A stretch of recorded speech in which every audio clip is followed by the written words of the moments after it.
Hey, good morning. Good morning, everybody. We're about to start a show. We'll talk about Jair Alexander in a second. All right. 20 seconds is illegal. Good morning, Chatty House. Hey, everybody. Shout out to who had the belt?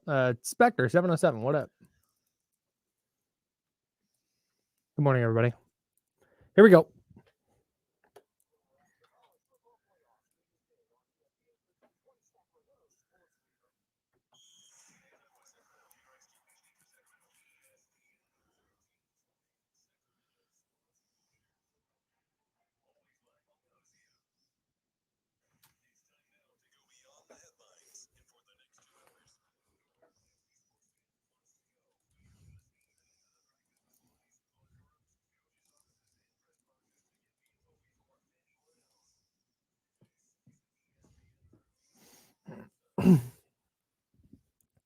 What holidays? 2 hours. We're working, baby. More like 4 hours. Yeah, we're punting 2 hours into Narnia. We're doing 4 today. No, we're commandeering the radio. They said, hey, do you guys want to do shows over Christmas? I'm like, I'm not doing anything. I got nothing going on. I said, James, you want to do shows? And you said, whatever you want to do, man. I said, all right, well, if you're leaving it up to me, we're doing shows. And D'Lo and KC aren't going to be here, so we're just going to do 2 more hours. Okay. Yeah, we said we're going to take their 2 hours. It was pirate radio. We'll see how it goes. We'll see if the brakes even work. I don't know. I'm going to have to turn off automation and do all this other stuff. Kyle's going to have to just wheel this chair into the elevator, wheel me out to the parking lot when we're done here, and just dump me in the car.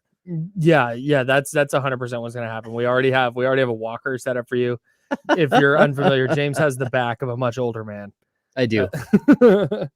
But what else James has today, if you're not watching on YouTube, youtube.com/ESPN1320, twitch.tv/ESPN1320. James Ham is wearing a flannel, everybody. It is flannel ham today. And boy, I got to tell you, it looks great. Damn it, Kyle. Dude, and it's comfortable. I can tell you, it matches your PBR hat. It is comfortable. Yeah. I like it. It's comfy. Good. It's warm. You know what? Even if you never wear this flannel again, there's a flannel I got you for Christmas. If you missed last week's show to close the week, I got James a flannel. Even if you never wear it again, this is worth it for me.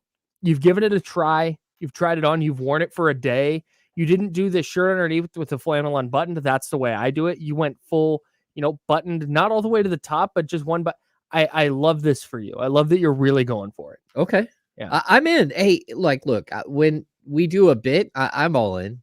People are like, oh, James won't wear something like a fedora or a Santa hat. Oh no, I'm in. I was pretty confident you would at least give it a shot. Oh yeah, because you didn't have a good reason to not like flannel.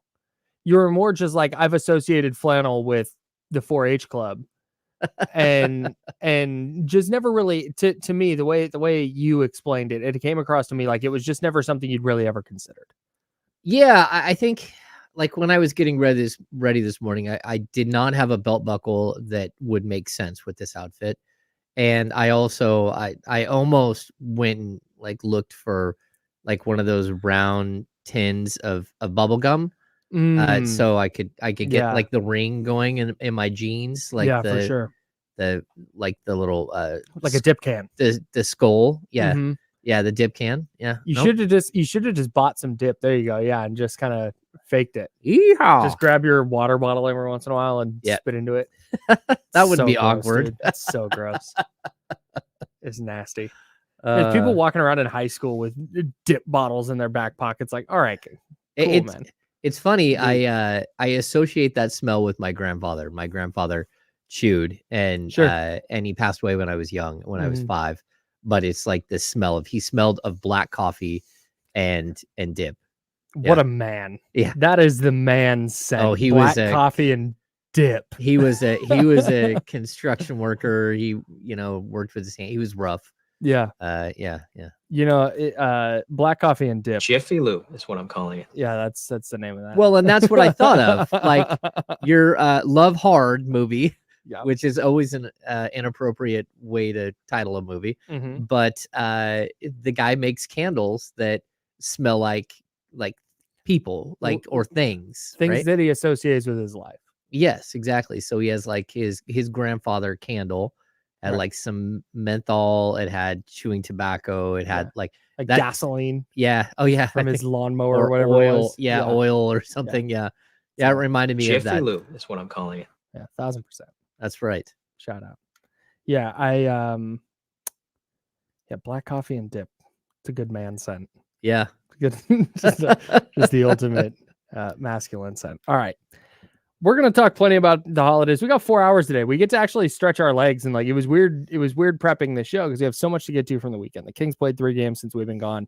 The 49ers played a game, maybe their worst game of the year since we've been gone. We'll talk about that. The Raiders went into Kansas City and they beat the Chiefs despite not completing a pass in the second half. Incredible. We've got that to get to. We have so much to dive into, but we'll actually get to have a little fun today. And there's a ton of stuff to talk about from the weekend. A spoiler alert. I got a record player from my wife for Christmas. Ooh. And I got to tell you, it's a game changer for me. Are you all in? Yeah, no, I am. I really am. And again, we'll get to the Kings, we'll get to the 49ers, we'll get to the Raiders are coming up, but I've wanted a record player for a while. So my buddy Kyle, not me, I have a friend named Kyle. He has a record player, and when we go to his house and we hang out and we're playing games, he'll walk over and he'll throw a record on. And when he first throw that record on, and there's that scratch and the fuzz at the beginning while it catches the first song, It's like, oh, that song sounds that sound is great. Like it's just like a all-time on the Mount Rushmore of sounds for me, I think. And then he goes over and he like flip it to the B side, and it just like the way the music sounds, it's great. And I've wanted one for a long time, but I always thought a record player had to be the whole like shebang. Oh, like it had to be like on a whole shelf. And I'm going, we just don't have room for that in our house. So if we ever move into a bigger house, then I'll look into a record player. Well, she got me one that fits in a bookshelf in our front room. And man, I went vinyl shopping yesterday. Yikes. Turns out vinyl's expensive if you get some new stuff. So I got to hit some thrift stores. I'm going to go raid my dad. My dad's getting rid of a bunch of his vinyl. I'm going to go raid that. Okay. FYI, Dad. I'm coming over. Kyle's coming. No, but there's something about, and I don't want this to sound, because like the free Odyssey app, right? Yeah. You download the Odyssey app, and just the music world is at your fingertips. You can just, whatever you want.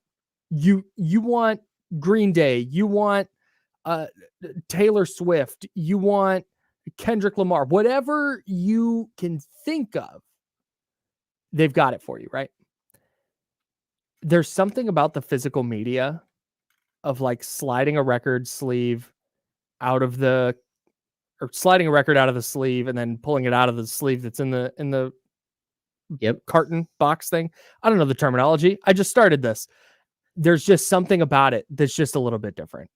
And it's really, really nice. Shout out to physical media. I totally agree. There are sounds, like we talked about the smells. There are sounds of your life that you just, a lot of it has gone away. So, of course, the CD replaced the record player, right?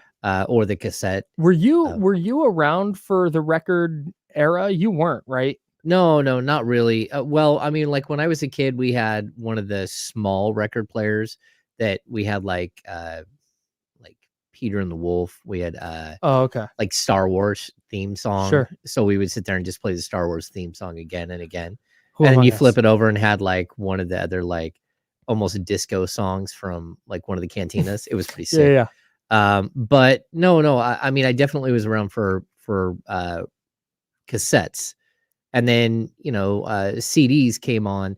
And when a CD, the beautiful thing about it was so clear and so crisp, and you didn't have that hum. Mm-hmm. I miss that. I miss walking into a room and knowing that a TV's on. The low hum of a glass tube that you can hear. You walk in a room like, oh, TV's on. Yeah. now there's nights where we'll like our TV will just sleep. Oh yeah. And we'll forget to turn it off because you just can't. Yeah, I mean, it's just everything's so quiet. My wife has noise machines. I can't deal with them. Because I'm I've gone to too many concerts, too much noise. I have like a bunch of tones that I can't hear, And when she puts on a noise machine, it wipes out all my hearing. Like I can't hear the TV. Like I can hear little bits here and there. Yeah. But like the low tones is where I hear. And then she wipes them out with like a white noise machine. I'm like, all right, you better be coming to bed. Don't just come in and turn on your noise machine and then go get ready for leave. bed. No, you get in here. You better be coming to bed if that's what you're doing. Yeah. Oh, that's great. Yeah, man. Sound machine for work sound machine for sleep was a key move for your boy. Yeah. Get some ocean waves going. All right. It's like I'm sleeping in a tiny ocean cottage when really I'm just in the middle of suburbia. I have a record player. I have a lot of records. Like I got a really nice one a couple of years ago for my wife for Christmas. And we'd had another record player, but now like the key to buying records, just go yard selling. Yeah. You can go get like all the good stuff for like $3 or $2, $5. Yeah. Or like 10 for $20. You're like, okay. Yeah. I'll find 10. I'll grab a Neil Diamond. I'll grab a Beach Boys. Right. That's gonna be my next move. Cause like I said, I did Target and Barnes and Noble yesterday because I knew they had vinyl. I was gonna go to a record store, but it was closed. So I just wanted a nice little collection to start. So I got I got Kendrick Lamar, Good Kid, Mad City. It's my favorite Kendrick album. Okay. Maybe my favorite rap album ever. So I got that. I got an Elton John like best of course collection. It's really cool. It's the sheer blue discs. Oh. Not discs, but I don't even know what you call it. What do you call it? I don't know. Vinyl. Vinyl. Record. Thank you, record. I got a Tina Turner greatest hits. Ooh. Obviously. For my wife got me a Disney one, like their Disney 100. It's like a bunch of songs from over the years. Okay. In chronological order, really cool. And then she got me Disney the Satchmo Way, which is Louis Armstrong doing Disney songs. Oh, incredible! Wow, it is unbelievable. So that's kind of what I'm working with so far. And Blackpink, K-pop, obviously. You get your K-pop. That just seems strange. I wasn't planning on it. It was just there, and I'm like, okay, well, I gotta knock there it that. Is. Like I have to buy that. But no, I think now, like you said, yard sales. I know there's a couple of like consignment thrift stores that sells LPs for. I'm sure we could just put it out here in the chatty house, and like people will drop by with like boxes of records. Yeah, stop doing records. Yeah, just bring them to call here. Far away. Let me know. All right. We blew through that segment just talking about nothing. Yeah, we did. I wanted to get. I like Post Malone. They had 2 Post Malone records at one of the stores I was at. It's like $50. Oh, I'm out. No. I don't like it that much. I still pay for a music app. I can still get the music. But can you play the music through your record player? No, I can't. Oh, okay. But Post Malone's not one I need that sound. I don't need that sound. Mm-hmm. My dad hooked me up with a. It's called Finley's Heroes, and it's from the 1972 World Series, the first World Series he had won in Oakland, and it is Monty Moore, the radio broadcaster, like narrating the season, and then there's like radio calls and all this. I can't wait to throw it on. Okay, it's gonna sound incredible. Oh, that's amazing. Yeah. All right. Anyways, vinyls. If you got thoughts on vinyls, 916-909-1320. There it is. Is the number. Physical media. It's great. All right. We got to dive into a long weekend for the Kings. They beat the Suns, then they lost to the Timberwolves. And what the hell happened last night against the Trailblazers? We also got to figure out what the hell happened to the 49ers on Christmas night at Levi Stadium when they lost to the Ravens 33-19. And the Raiders go. Knocking off the Chiefs 20-14 despite not completing a pass in the second half. We love to see it. Super fun game. Lots to talk about. We're here for 4 hours. We're rocking with you until 2 o'clock. That's James Ham. I'm Kyle Mads, and we're the Insiders, and we are sponsored by Jiffy Lube here on ESPN 1320, Sacramento Sports Leader.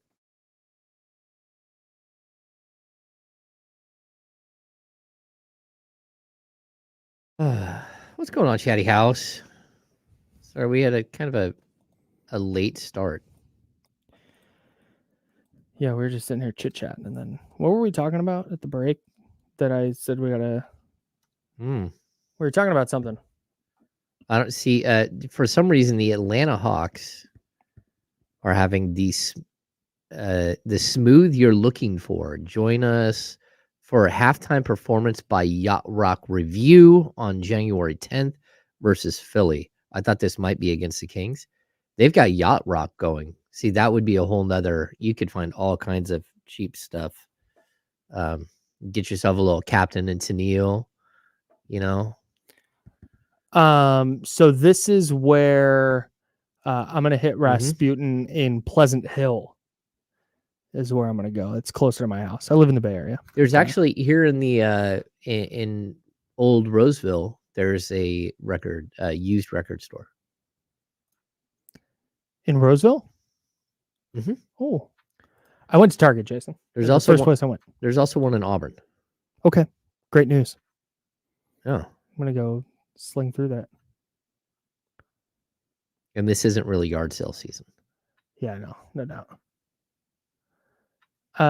Lizzie asked how I like my flannel, or said that I'm looking. That's James.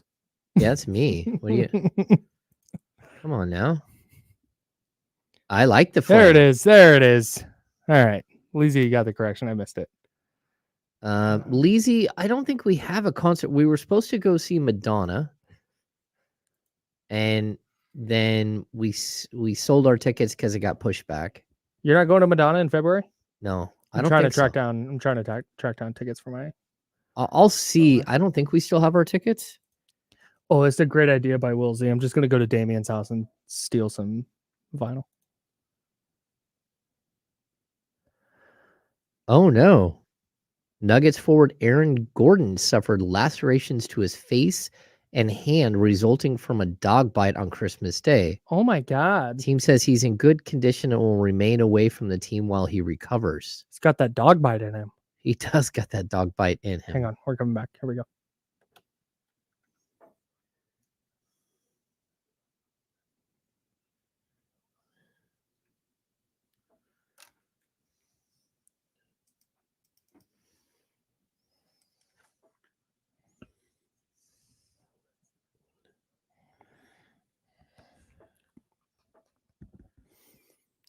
Yeah, if you got good spots to buy vinyl, let me know. 916-909-1320, or you can hit the YouTube chat or the Chatty House on YouTube and Twitch, youtube.com/ESPN1320, twitch.tv/ESPN1320 if you want to hang out with us. Appreciate everybody kicking it with us today. Kind of a weird week. So Monday was Christmas, Tuesday we were off, and now James and I are in 10 to 2 each day, Wednesday, Thursday, Friday. Can we say who our special guest is going to be tomorrow? Yeah, I think so. I don't think he has any problems. I'll let you take that. Yeah, the legendary Jerry Reynolds is going to drop by and hang out with us for an hour tomorrow. Can't wait, dude. From 11 to noon. Yeah, we don't live. He doesn't live that far from us here at the studio. And so yeah, Jerry Reynolds is going to come in and hang out for like an hour with us. It's going to be a lot of fun. Can't wait for that. So. You know, I know you gave Faraz Siddiqui the week off, but we should probably call Faraz because James is in the Super Bowl, and I might need, you know, if not Faraz, we will get a Fantasy Friday segment in for sure. Okay, we will do that just for you and anybody else in our Chatty House who happens to be in their title game. If you are, congrats. That's right. We have this breaking news that Nuggets forward Aaron Gordon suffered lacerations to his face and hands resulting from a dog bite on Christmas Day. Team says he's in good condition and will remain away from the team while he recovers. That's wild. That's wild. I need to know everything about this story. Was it his dog? Was it a friend's dog? That's a good question. Was he at a dog park? Like, he played a basketball game at 12:30 Mountain Time. Oh, yesterday? Or didn't he say on Christmas? Oh, on Christmas. You said Aaron Gordon of the Nuggets, right? Yeah, I'm not losing my mind. Okay. No. So at 12:30 on Christmas Day. Oh. So he probably got to the arena 9:30, and he played in the game, so it had to be after the game. So that game's over about 3. He's home by 5. If he's close. Home by 4:30 or 5. I don't know. I need to know. I gotta know. Yeah. I need to know all the details here. And I hope he's okay. Yeah, I do too. It's tough. Like we've had a little behavioral issue with our corgi lately, and she's been a little squirrely, like getting into like starting skirmishes with our other 2 dogs. And so our golden, like, he doesn't know what's going on, but he'll defend himself. And then our pug, he literally thinks he's Scrappy Doo. He just tries to get in there and like fight with whoever's fighting. He's got no teeth. He just smashes his head into people. He doesn't care. Just getting after it. Got that dog in him. He does. That also happens if he finds like a backpack with food in it, and you look over and he's in someone's backpack. You're like, okay, who brought a backpack with food in it? And then it's on. Like he will try to kill you before you get that backpack away from him. Sounds like me. Yeah. Honestly. If you got snacks in your bag, I'm coming, bro. That's right. I wanted to talk about the Jair Brown thing. Not Jair Brown, but Jair Alexander thing. Yeah. We can get to that in a moment. We need to get to your 6 quick thoughts on last night's game, though, for the Sacramento Kings. And reading through your 6 thoughts, I have an additional thought today. Oh. So I'm going to add a 7th quick thought to 6 quick thoughts today, if it's all the same to you. Okay. That's fine great. with me. All right, great. Thought number 1. Thought number 1. Feed the big man. Blazers had 0 answers for Domantas Sabonis, especially with DeAndre Ayton sitting out. Sabonis fell short of his 3rd straight triple-double, which is wild. But he managed to post a season-high 34 points to go with 12 rebounds, 5 assists. Man, Sabonis was good. He was good from like the beginning of the game. He just kept going like bull rush right to the rim, and they had no answer. The problem was every time he would score 2, they'd go down the other end, and Portland would get 3, and you were falling behind because they were scoring 3 while you scored 2. Yeah, not a recipe to win a lot of games. No, is trading 3 for 2. That's bad math. Yeah, no, he definitely. I don't think Moses Brown is it. Oh no, Moses Brown. My man was struggling. Moses Brown has been around the league for a couple of years. Uh-huh. I don't know how. Like really, I mean, I feel for him because he's one of those super tall, uncoordinated guys. Actually, Jerry Reynolds always says, "Are you a tall guy who plays basketball or a basketball player who's tall?" Yeah. He seems like a tall guy that plays basketball. Yeah, 14 minutes last night. He got 1 shot off and missed it. He missed both of his free throws. He did pull down 11 rebounds, including 5 offensive boards, had a steal and a block, but 3 fouls, a turnover, and just not an effective player. No. I mean, at one point he clubbed one of the Kings, and it was like, oh, that's kind of standard for him. I think it was Keegan. He hit no. He knocked Herter. He knocked the headband right off his head. No call. Man. Yeah, I just not a good basketball player, and Domas took advantage. Yes. Number 2. The other guy. Sabonis beat up the Blazers in the post, and De'Aaron Fox ran circles around them on the perimeter. He finished with 43 points, 8 rebounds on the loss. The Fox and Ox battered the Blazers. The rest of the team, not so much, Kyle. Yeah, tough go for the rest of the team. I mean, I don't know what else to say about De'Aaron Fox at this point. I don't. The dude's the best player on the court on 9 nights out of 10. Yeah, it's probably more like 98 out of 100. Sure. Yeah. He's. I mean. Yeah. I 43, 8 and 4. Goes 7 of 15 from 3. Kept that from being like it That's wasn't. It was not. Thing. It was not good. They lost by 17, but it could have really gotten ugly there. In the later stage of that game if he hadn't started knocking down shots. Yeah. I mean, the 7 threes is a record. He also over the weekend set a franchise record for the most assists in the Sacramento era. He surpassed Mike Bibby. Yeah. Good for him. Yeah. It feels like, I know De'Aaron's this is what, his 7th season? Something like that. 7th year. It feels so much shorter than that. It does. The fact that he's already the franchise leader in assists feels crazy to me. You know, Kyle, there's something too, first of all, we give a Jiffy Lube gift certificate away to during every single one of our following every game. So we have 3 to give away today. But when I do my 6 quick thoughts, I write them on my laptop. I email them to myself, and then I copy them from my email into a tweet on my phone, because that's really the only way to do threads like that. And I label them what game number it is. We're already at game number 29. That was game number 29 last night. Jeez. Like this King season, like what in the world is going by so fast? So yeah, and he's been so good in almost all of them. I think we can pick out like 3 games where he scored like 14 to 15 points and wasn't great. Yeah. Everything else has been like 25 and up. Man, that's been good. Been really good. All right, let's rip through these last ones. Number 3. Not himself. Malik Monk missed the team's last game with a sore foot and looked a little off in this one. He struggled with the perimeter shot, going 1 of 7 from deep for 7 points. He did a nice job of setting up his teammates for 4 assists. All those assists, though, Kyle, came in the first half. Yeah. Just did not look like himself. And especially when they went away from JaVale McGee and tried other things, that kind of took away the weapon that was Malik Monk. This is going to be a theme of today's show, number 4. The best of the rest? Question mark. Harrison Barnes didn't do anything special, but at least he hit a couple of shots and grabbed a couple of boards.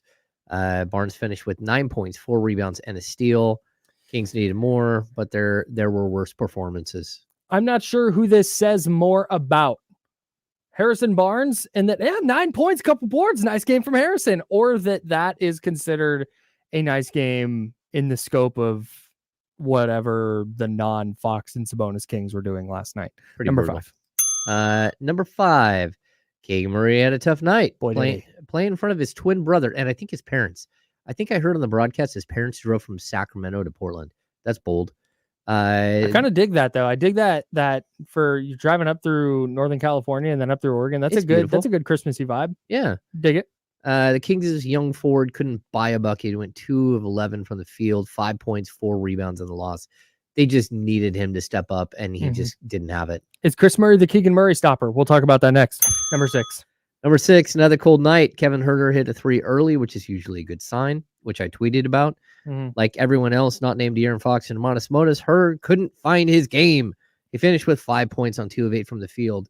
We need to have a bigger discussion about Kevin Huerter because my man's nightly cardio sessions need to be discussed at greater length than we've talked about them. Well, it's a good thing they gave us 4 hours today to discuss things like Kevin Huerter's struggles. Damn right. All right. Seventh. 6th quick thought. Sixth quick thought. Number 7. Where was the Kings defense last night? Oh no, they took the night off. What is happening here? I get everything that we're going to talk about with regard to last night's game. A lot of it has to do with dude, it was Domantas Sabonis bucket, De'Aaron Fox bucket. Nothing from anyone else. In the second half, the Kings made 6 3-pointers. De'Aaron Fox had 4 of them.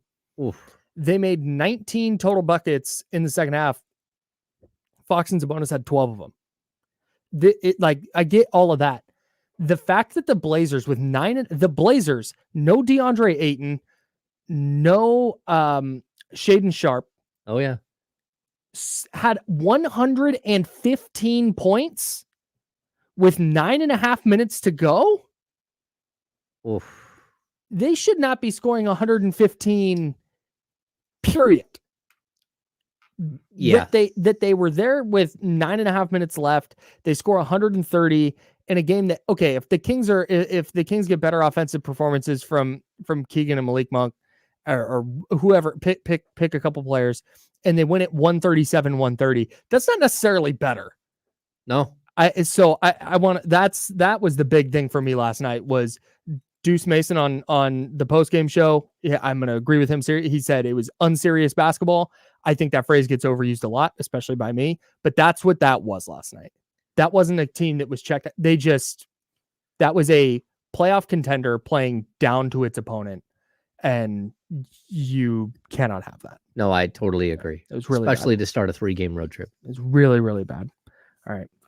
The Kings weren't the only ones with a bad loss over the weekend. The 49ers also dropped a clunker at Levi Stadium on Christmas. We will talk about that. And was that clunking noise Brock Purdy hitting his head on the ceiling? We'll tell you next on ESPN 1320 Sacramento Sports Leader.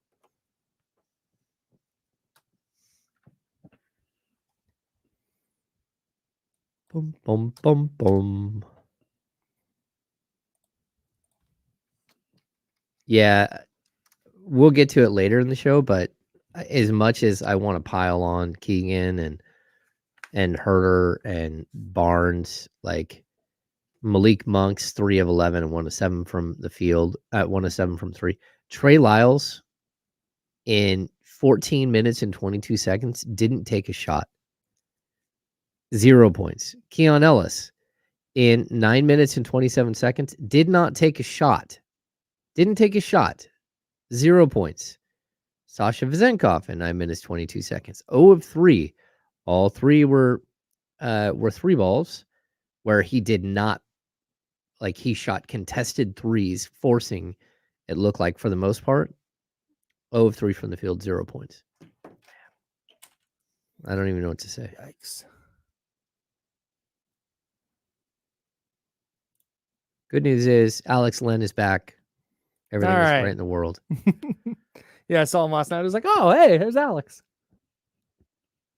Yeah, it is a crazy stat. They had 5 guys, and some of these guys didn't play a lot, but 2 minutes, right? Mm-hmm. 5 players didn't take a shot. That's wild. In what stretch of time? Well, we had Lyles at 14 minutes, Keon and Sasha over 9 minutes, but then Kessler Edwards 2 minutes. Oh my God. JTA 2 minutes, Alex Len 2 minutes. All of those guys, none of them took a shot. 5 guys. I don't think I've ever seen that, or 5 players who played without it being like 30 seconds play. Yeah, it's bizarre. Yeah, weird game. Yeah, Bryce, we were discussing that earlier, that the Denver Broncos are benching. Oh, yeah, Russell Wilson. Strange. Hmm. I think for me, Keon has done enough to justify continue playing him. Yep. But to Ramsey's point, I think for me, like, that is just a best option currently on the roster. If the Kings at the deadline went out and added a different, I guess, second/third point guard, that wouldn't shock me at all. In fact, that might be the thing you need to do. Yeah. Yeah, I don't think anything is off the table when it comes to that stuff. Oh, Gordon suffered serious dog bites to his face and shooting hand. Oh, damn. Oh, Wow. that's a bummer. WillseyStats.com. 4th time in NBA history that a team has had 5 players play at least 2 minutes and have 0 field goal attempts. See, I felt like it was weird. Just like on Saturday, I think I tweeted out, this is the longest, I think it was Saturday, this is the longest first quarter in the history of the NBA. And it ended up they had accidentally added 53 seconds. And I'm like, it all makes sense now. I think of all the players that the Kings, the non-Siakam Anunoby tier of player, Tyus Jones is probably at the top of my list. Yep. I know Keldon Johnson's name's been floated out, gold medalist Keldon Johnson, mind you. I know that's been floated out there, and I fully get that, and I wouldn't hate it. But I'm Tyus Jones. Yeah. I like Tyus a lot. Yeah, I've been a fan for a while. Secure Nabeem likes Chris Dunn. I don't know. Like, Chris Dunn is good defensively. He's their best point guard. Why they don't play him all the time, I don't know. Is Chris Dunn demonstrably better than Chris Duarte? Oh, I don't think so. Oh, Leezy's on the line. I forgot. Hang in there, Leezy. Leezy had a streak of like 10 seconds. All right.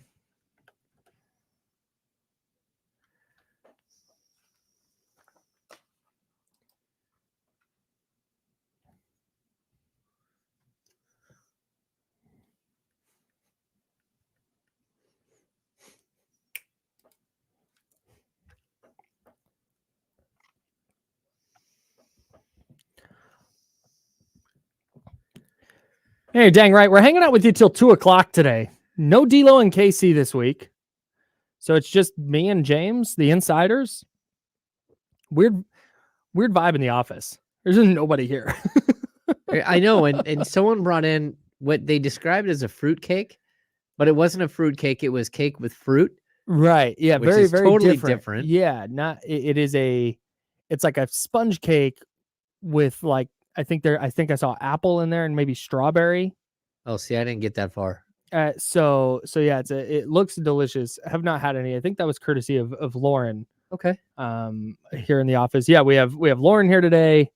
I think John, one of the sales guys here, and then I think that's it. Kevin from the Wake Up Call is here. Oh yeah, but Kevin the intern.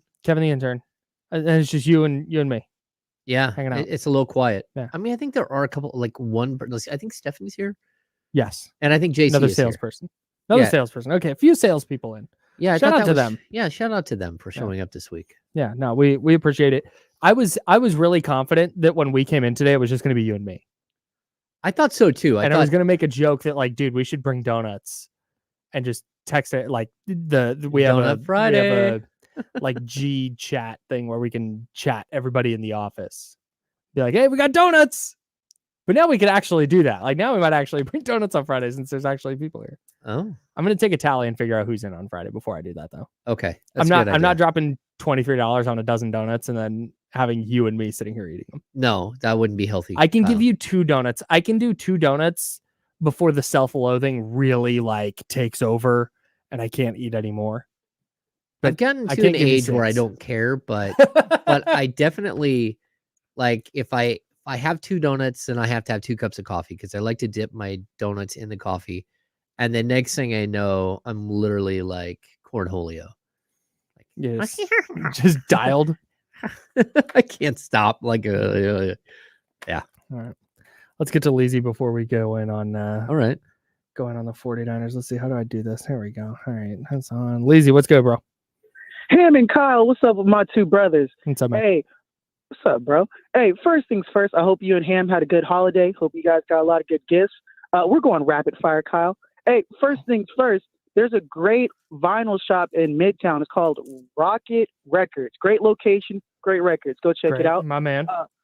Also, Beer Bongs and Bentleys by Post Malone is a classic album, so you saw that Posty really earlier. Strong. Also, there's Niners talk about to happen. All I'm going to say is fly equals fly. There's that. He's gone. We love you, Leezy. No, Leezy's the best. No, I'm just messing with him. I could have turned him down. I didn't have to dump him. I was messing. Whatever. It's fine. 916-909-1320. Okay, Rocket Records. I got that down. Beamers and Bentleys. It's a fine Post Malone album for sure. Yeah, we got to talk Niners. 49ers lose to the Ravens 33-19 in a game that was not as close as the final score indicated. Brock Purdy 4 interceptions. Lamar Jackson was awesome. The 49ers still the number 1 seed. We'll talk about all of that coming up a little bit later. What was your vibe coming out of Monday? Because I've got my 2 timelines of thought. I think my first vibe is like to feel for someone, right? So I think that when you're the final pick in the NBA and the NFL draft, right? And you're like this great story and you get all the way deep into a season where you're just having this magical year and everyone is raving about you except for the haters. And the haters keep saying that you're not good enough. You're not good enough. You're not good enough. Mm-hmm. And then you get to this moment where it's just sitting there. And if you win this game, you can silence everyone. And not only silence everyone, but you likely can walk away with the NFL's MVP award. And this isn't given away to lightly. This is like the award of awards. And you're in your 2nd year as the final pick in the draft. And I felt for Brock Purdy because when things started to spin out, he just lost a little bit of his edge. And he's got to go through this in order to prove that he's a quarterback that his numbers say he is. Yep. But you can't have a game like that. And I think, some of the things that happened there weren't his fault. Sure. But that doesn't change that, in all honesty, one player pretty much cost you a game. Yeah, I'm glad you brought up the not his fault aspect of this. Yeah. Here's where I land, because there was a lot of talk after that game and in the immediate aftermath and then the days after of like, oh, the fluky interception was the phrasing I kept seeing. Mm-hmm. But here's the deal, man. First of all, when you're the quarterback and you throw an interception, yeah, you threw a pick. Dak Prescott last year led the league in interceptions in like 12 games. But there were so many of them that were off his receiver's hands. Receiver fell down, what we would call fluky interceptions, but nobody goes back through. You're going to remember, hey, that was Brock Purdy's 4 interception game. So dead the whole fluky interception thing. Here's the other part of it. Do you know how many throws he's gotten away with this year that should have probably been intercepted that didn't? Yep. The touchdown to Brandon Ayuk against Jacksonville comes to mind, where he rolls left and then throws a very ill-advised pass back to the middle of the field where 2 defenders are standing, but one of the defenders got confused on where the ball was going to, and it allowed Brandon Ayuk to sneak up to grab it. There was one against the Giants in week 3 where I think it bounced off of Deebo Samuel up into the air and Ronnie Bell caught it for a first down instead of it being, he's had so many plays rolling right, throwing it back into the middle of the field where like that's an interceptable throw that just didn't get caught. So I think all those things kind of over the course of a year wind up evening out. And I'm not going to say, oh, it was fluky. Well, does that mean the Ravens are going to intercept Brock Purdy 4 times if they play in the Super Bowl? No, probably not. Like, that's just not how turnovers work. You get some luck, you don't at times. But at the end of all of this, the problem is the first one, he did not, that was a poor read. That's a poor throw. You saw a safety over on that side of the field with nothing. There was no route in his area except Deebo. So you're throwing that ball into harm's way. That's on the quarterback. He didn't even see him. Didn't see him. Didn't see him at all. Yeah, and that's honestly one of the things that Brock Purdy's been really good at. Yeah. Is seeing that defender and pulling it down. So, okay, that's his fault. The one to George Kittle that got batted up in the air where he tried to fit it, again, rolling right, throw it back left, that's a bad throw. Yep. You cannot do that and expect good things to happen all the time. There's a reason you were taught not to do that. That happens. The one that got batted in the air, that's a great, the second one that got batted in the air and Marlon Humphrey came down with it. Like that's a good play by the defender. I don't know if Purdy sold the fake enough because that's supposed to get the defender to crash down on McCaffrey. Whatever. Tough play, but you got to throw batted in the air. You just that happens. Yeah. I mean, Patrick Mahomes on the season has 14 picks.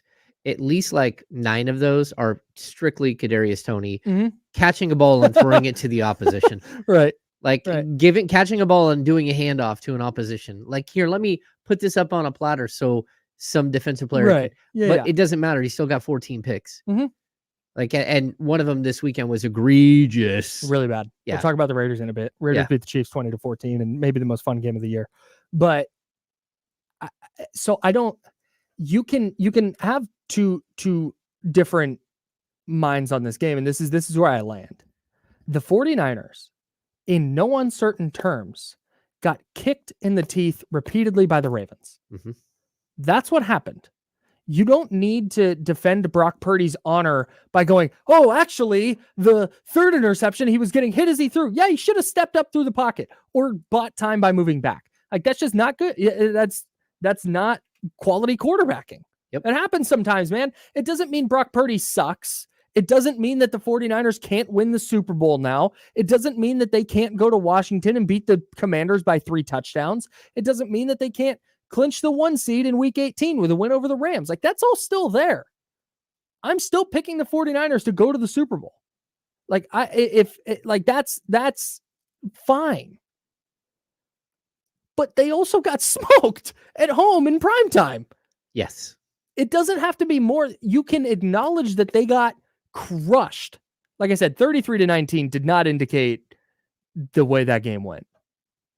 But you can also go, you know what? Hey, that's one game, bad time for a bad game. And hopefully, you see the Ravens again in February. Get another shot on them. Yeah. I mean, when you really break it down, this is a game that like we'll forget about eventually. And we'll move on to the next one. Sure. And it'll just be a blip. And then this will be played out a million times over if somehow you play Baltimore in the Super Bowl. Yeah. And if that's the case, sure. But I will say that there is this residual thing. It's that Brock Purdy still hasn't proven he can win the big game. That's it. He hasn't shown that he can bring a team back from behind. Yeah. That he can be the comeback quarterback. And yep. Sometimes that's because like some of these young quarterbacks who have, 12 come from behind victories. Mm-hmm. It's because their team sucks. They're behind a lot. They're behind all the time. Mm-hmm. And so they have these opportunities to come back. Well, Brock Purdy hasn't really been in that situation. And I kind of like, it kind of feels a little bit like the Kings this season. Like last season, it was a bunch of games where it was super close, right? And they'd win by 1 or they win by 2, and they were so good in 1 and 2 point games. Mm-hmm. They were one of the best teams in the league. And you're like, okay, this is really good because it's sort of a proving ground for what's going to happen later. It's showing you how to win. And there's always this thing in the NBA where, you have to learn how to compete to open a season. Once you learn how to compete, you have to learn how to close out games. Right. Be competitive late in games, and then you have to learn how to win games. Mm-hmm. The Kings somehow skipped a step and just started winning these tight ball games. Mm-hmm. We get to this season, there are no tight ball games. Mm-hmm. Either they blow someone out or they get blown out. Right. There are like 3 close games all season long. The rest of them are throwaways, and it feels like early season basketball. Like, and I'm not used to that because the Kings usually aren't good enough to have early season basketball where you either thump someone or you lay an egg for a game. And it doesn't matter because you're still 6 games over 500 or 5 games over 500 and you're plugging. But that's kind of the way the 49ers season's gone. They have killed so many teams. Mm-hmm. And then they had these 3 games where they just were bad. Mm-hmm. And one of them was close and he still got him within field goal range to win a game. Right. And then, you had like one blowout, but that's what it kind of feels like. It feels like they haven't really been tested. And Purdy hasn't been put in this situation to go out and win games because that's not who the Niners are. They're way better than almost every team in the league, or maybe every team in the league, except for Baltimore this week. And so, like, I don't know how he can get those reps in crunch time, but that's the one thing that I think is still going to hang over the 49ers' head. I agree. Do you have a quarterback that if you're down in a big game, can he come back and beat somebody? And we don't know the answer. I am in lockstep there. They were down 16-12 at halftime. They're now 0-3 this year when they're trailing at halftime. Yeah, it's weird. And 16-12, it was 30-12, less than 4 minutes into the half because they went 3 and out. Ravens go down and score. Interception. Ravens go down and score. It just bang, bang, ball game over at that point. Like coming back from 18 down, that's tough against any team. But Baltimore is, now the best team in the league. That is, you're not overcoming an 18-point deficit on them. At least not in that situation. So I'm totally with you. This is still I don't want to call it a problem, but I guess it is because the Niners have a problem where I push back on the Shanahan's 0-38 when his team's down by 8 or more going into the fourth quarter. Yep. Mike Sando put a whole thing together on Twitter that like teams just don't typically win those games. Like the highest winning percentage in those games since Kyle Shanahan took over as a head coach in 2017 is like 210. It just doesn't happen. And a lot of those games were probably huge blowouts, particularly in 2017 and 2018 and 2020. But that they've won 0 is a problem. That in every situation that they've been in this year, where it has been, hey, you need to come back. You need to get a stop. You need to put a drive together and score. Then you need another stop. Then you need to put another drive together and score. They've not been able to do that. They can't put it all together. And I don't put it all on the quarterback. Monday was on the quarterback. But when you go look at the Vikings game, he threw a couple interceptions late. Brock did, a couple of bad ones for sure. And that's not okay. But they had other opportunities in that game. Like Purdy was not the main issue in that game. There are other things. Christian McCaffrey fumbled in the red zone. Jake Moody missed a field goal. Steve Wilkes called a ridiculous blitz at the end of the half. Like all these things kind of went sideways for the Niners. The Bengals just kicked the crap out of them. The Niners actually moved the ball in that game, but again, a couple of turnovers from Purdy and things kind of get out of hand. Monday was the first time I went, I don't know if they can throw their way back into a game. That's a problem. That is a huge problem. And the Ravens are a different, and this is where, like, the Ravens are a different beast. And I said it on this show. I said it on my podcast. I wrote about it. I thought the Niners were going to struggle in this game because of what the Ravens can do defensively, with what they do in the front, and then what they do with their athleticism in the second level with their linebackers. Kyle Hamilton is maybe the best safety in the league. They're really good. The problem is for the 49ers, if you're going, okay, well, they could do that against a team that's not the Ravens. Well, you might meet that team in February. Your goal is to win a Super Bowl. Nobody can be off the table in terms of like, okay, well, that's just a bad matchup. Well, okay. You got to figure it out. So I'm with you. That is still a box they need to check when you talk about best team and, oh, where they rank in DVOA and all this and that. That's great. You can put up all these numbers, but what do you do in crunch time, down by 3 with a minute and a half to go in a playoff game?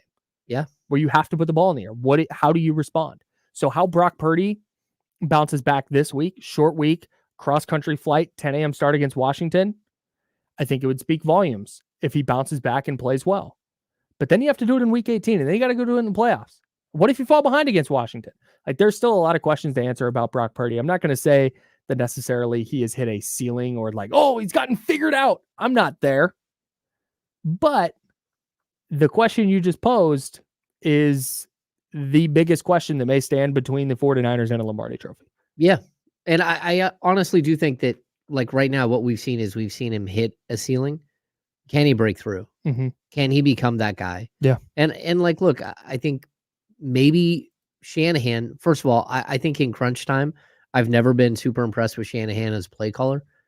I would almost like to see the Niners go out against Washington. Mm-hmm. Why don't you run the 2-minute drill like your first 3 possessions? Just full no huddle? Yeah, like no huddle, like move the ball up and down the field. Mm-hmm. Get some practice in, get some reps in, because that's what a lot of this is. Yeah. It's that you don't have the reps because you haven't had to have the reps. Yeah. You have not been put in a situation where you need that. So maybe you need to create it in some way and have him move the ball. And this time of year, they're not doing full practices either. Shanahan has said as much. Oh, yeah. Like, it's all walkthroughs this time. Well, you can't when, you got bubble wrap around your left tackle and you're hoping that you can keep him upright. And then your offensive line just falls apart and gets exposed for how bad you've drafted for the last 5 years. The injuries on the offensive line were honestly, like, big picture, the biggest takeaway for me. Oh, yeah. Trent Williams is banged up. His backup is banged up. Jalen Moore has a concussion. Yep. So they're starting right tackle. Colton McKivitz had to go to left tackle. Aaron Banks, their starting left guard, got hurt. They had to move their starting right guard, Spencer Burford, to right tackle when Trent Williams and Jalen Moore got hurt. And like, it is a mess. And you could see it at the end of that game. Like, the Ravens were going to tee off anyways, but it was every time Darnold dropped back, it was immediately under duress. So that is something to keep an eye on. The Niners will practice today and they'll put out a participation report. But if it's like, hey, none of their offensive linemen practiced, it's a problem. Yeah, you're kind of wishing they made that trade for the 6th-round pick. That's for Cleveland, yeah. Yeah, the Vikings guard that they traded. Yeah. They did sign a defensive tackle, Sebastian Joseph Day. Very good player from the Chargers. Which we talked about. We did the day he got released. Yeah. He's a very good player for the Chargers. Got released recently. Started 14 games. Yeah, started 30 games the last 2 years for them. I think he has 11 sacks, 69. I'm trying to do this stuff from memory. 69 games, nice. 68 starts. I think he has 11 sacks, 21 tackles for loss. He spent 3 years with the Rams as a 6th-round pick, and then he went to the Chargers, where he has been the last 2 seasons. Okay. And that, I mean, I think it plays into a larger question about Eric Armstead's foot. And doesn't sound good. No, it doesn't sound good. I mean, Shanahan's like pretty grave about it. Yeah. Like, it looks like it could be a long-term issue. Yeah. He's basically the last couple of weeks been like, yeah, Armstead's in the same spot. We'll see how rehab goes. Yeah. And when he's not like, oh yeah, he's day to day, or we're hoping to get him back this week, or possibly get him back this week, he's like, nope, same spot. Oof, not good. All right. ESPN 1320, what's your name? Oh, I'm Daniel. Daniel, what's going on, man? Hey, guys. You addressed why the Niners, personally, I don't think they're going to make it out of the championship game because their offensive line. You're not going anywhere with Ben Barch as, filling in on the line. Facts. Purdy's going to get hurt. that line is just not going to hold. You're not going to even sniff the Super Bowl. So I think people got to reel in those expectations. It's not the quarterback. It's not the coach. It's their lack of addressing that offensive line year after year after year, and it's finally caught up to them. Yep, no doubt. Thanks for the call, Daniel. Yeah, I'm with you, man. We talked about it before the season. Talked about it all last year. Talked about it before last season. That's right. They now don't get it twisted. This is not when you lose. What was that? 3 offensive linemen: Aaron Banks, Trent Williams, Jalen Moore. Yeah, when you lose 3 offensive linemen and you're down to Ben Barch, like there's no team in the league in the NFL, top to bottom, pick a team that is withstanding an injury to both of their starting, their left tackle and their left guard, and then their backup left tackle. Like there's just the offensive line play and depth is just not good enough. Mm-hmm. On the other hand, the 49ers are a Trent Williams injury away from being mostly inept on offense. And we've seen that time and time again. Yeah. After Trent Williams went down, their passing game became everything was lateral. Just get the ball out of Purdy's hands. And you're not going to win football games that way. You're not going to win a playoff game that way, much less a Super Bowl. Well, yeah, especially even if you can't even run on the left side, which is what they've done all. Right. That's where they find success. Their bread and butter is running on the left side behind Trent Williams. Yep. And you're not going to find a player as good as Trent Williams in the draft. That's just not. But you can find a player more capable. Jalen Moore is fine. But the fact that the offensive line falls apart completely because of one injury to your starting left tackle, you need to have a better plan than that. And they've had opportunities to have a better plan than that, and they just haven't put it together. So tough. We'll see if it comes back to bite them. Trent Williams out with a groin injury, TBD on what his status is for this week. Jalen Moore's in concussion protocol. Aaron Banks dealing with a toe injury that he's been working through since week 12. So that's a... You shot me in the pinky toe. Kyle just doesn't know movie references. I was going to say, you got it. Like we're on going on month 4 of this. You gotta get it. That's funny. Wait, we're Harlem Nights, man. Harlem Nights. Okay. Anyways, ESPN 916-909-1320 if you want to hop on. 1320. What's your name? Hey guys, this is Matt. What's up, Matt? I last listened to you guys on Monday, and I think you guys were talking about the horrible loss, or was it Monday? I'm sorry, whenever that Boston game was. Mm-hmm. All the days are blending together now. And it just seems like, we continue to see this team have these like letdowns. This is another double-digit loss by more than 15 or whatever it is. And you see different players have off nights. You see guys have slow shooting nights. Why do you think it is? It seems like when things have slow shooting nights, it's not just like one guy or two guys. It seems like it's the whole team that kind of struggles, especially when you talk about like Herder. Like, I mean, Jesus, the guy, he can't even make a 10-foot pull-up jumper anymore. It's just like, I don't know. It just looks like he has the yips or something at this point. Yeah. And it's almost inexplicable, because obviously we knew that they weren't going to be as prolific on offense as they were last season. It would almost be impossible to repeat those numbers. But again, you see defensively, you guys mentioned defensively, it's not there. You should never be that vulnerable against that Trailblazers team. There's no excuse whatsoever. And one more thing, I saw a story yesterday, and it was actually a video, and it was John Wall and Tyreek Evans playing 1-on-1. What do you guys think? You guys think it would be possible for the Kings to bring in somebody like John Wall? I mean, Kevin Herter is just he's not and done. And hey, Matt, we're losing you. We're losing you. All right, his connection was cutting out. Yeah. No on John Wall, but we got to talk about Kevin Herter. No, we do.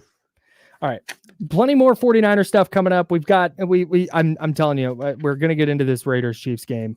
The Raiders beating the Chiefs 20-14 at Arrowhead. The Chiefs are a mess, but the Raiders are suddenly a ton of fun to watch every single week.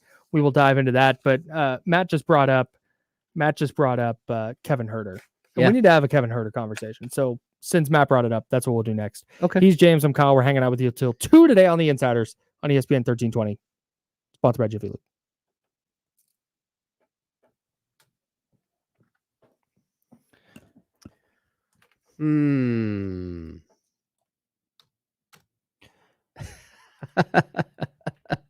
That's funny, Sydney. John Wall got hurt in the middle of that call. Yeah, I mean, John Wall, him and DeMarcus both out of the league, both 2010 draft picks. So this would be like year 14. But I'm sorry, I don't watch the Kings and go, man, John Wall. Yeah, the same with Tyreek. Like Tyreek hasn't played, I think, 3 years since he got the ban for a drug suspension. I would, if the Kings were the Celtics and just like, hey, title contender, they're right there, and they could improve it with their fourth guard. What's up, Charlie? Like that would maybe play for me. Yeah. But no, not for the Kings. I'm up. Let me see. When was the last time Tyreek played? 2019. No. Yeah, man, it was a long ass time ago. 19.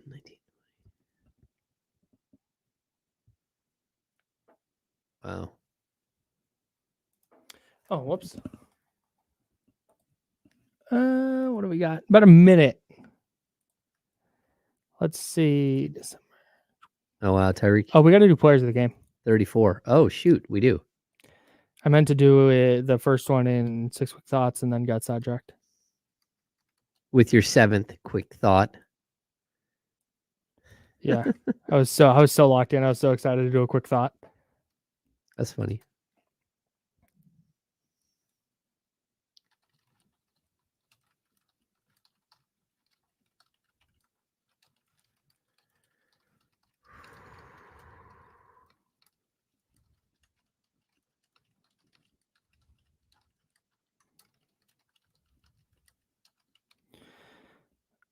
All right. 10 seconds to the legal identification.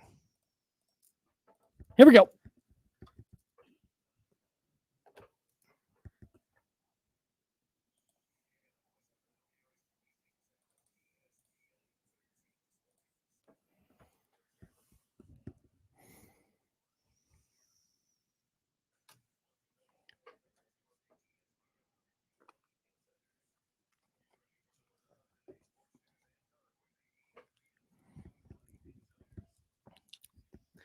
And we're dialed back in. Hour number 2 of 4, not the final hour today. We're hanging out with you until 2 o'clock. No D'Lo and KC this week. They will be back January 2nd. So we'll be hanging out with you Wednesday, Thursday, Friday this week, and then we will also be back to our regularly scheduled programming on January 2nd. As you know, this program is sponsored by Jiffy Lube. Shout out to the homies. We love Jiffy Lube. And they hooked us up with 82 $100 Jiffy Lube gift certificates. They said, give one of these away after each Kings game. So we said, great.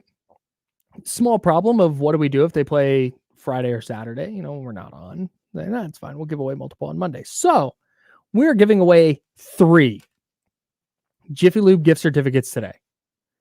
You're going to go to ESPN1320.com. You're going to click on the Jiffy Lube logo. It's front and center. You click on that. And then you're going to enter the code word. This is for Friday's game against the Suns. Mm-hmm. You're going to enter the code DOMAS. DOMAS. Domantas Sabonis is our Jiffy Lube Fast Break player of the game for the Kings 120-105 win over the Suns over the weekend. Congratulations to Domas. This is his, 7th. He wins a lot. He wins a lot. Certainly deserving the other night. 12 of 15 from the field. 4 of 5 from the stripe. He had 11 boards, 12 assists to go along with his 28 points. He was a team high, plus 27 in the win. No Yusuf Nurkic for the Suns. And I said this on the internet and I stand by it. I don't think Drew Eubanks can hang with Domantas Sabonis. I believe, I'm ready to say it. I believe that's accurate. I believe you're accurate with that statement. Yeah, thank you. So ESPN1320.com, click that Jiffy Lube logo. It's front and center. Enter the code word DOMAS, DOMAS, for your chance to enter and win a $100 Jiffy Lube gift certificate. We have a couple more of those to give away, so listen throughout the show. We have 4 hours to deal with today. We don't have to cram them all in at once. That's true. So that's how that's going to go. All right, we had a caller, Matt, 916-909-1320, if you want to join the show today. Matt, before the break, brought up Kevin Huerter. Mm-hmm. And this is something that has been Kevin Huerter comes up every game because he's just not been playing well, but we never really get into it. And I was watching Kevin Huerter do his cardio last night, and 21 minutes, 2 of 8 from the field, 1 of 5 from 3. He had 5 points. He grabbed 2 rebounds. He dished out a couple assists. He had a block. He's a +5. But I texted you this last night because it was like, man, this is since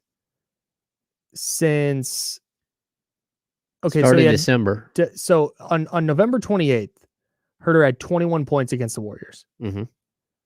Then here is since then 7 points on 1 of 5 from 3, 16 on 4 of 6 from 3, 12 on 2 of 7, 1 on 0 for 3, 6 on 2 for 5, 3 on 1 for 4, 4 on 0 for 3. Then he had 11 in back-to-back games. Okay, then 7, 13, 2, and 5. And he's not shooting it well in any of those games.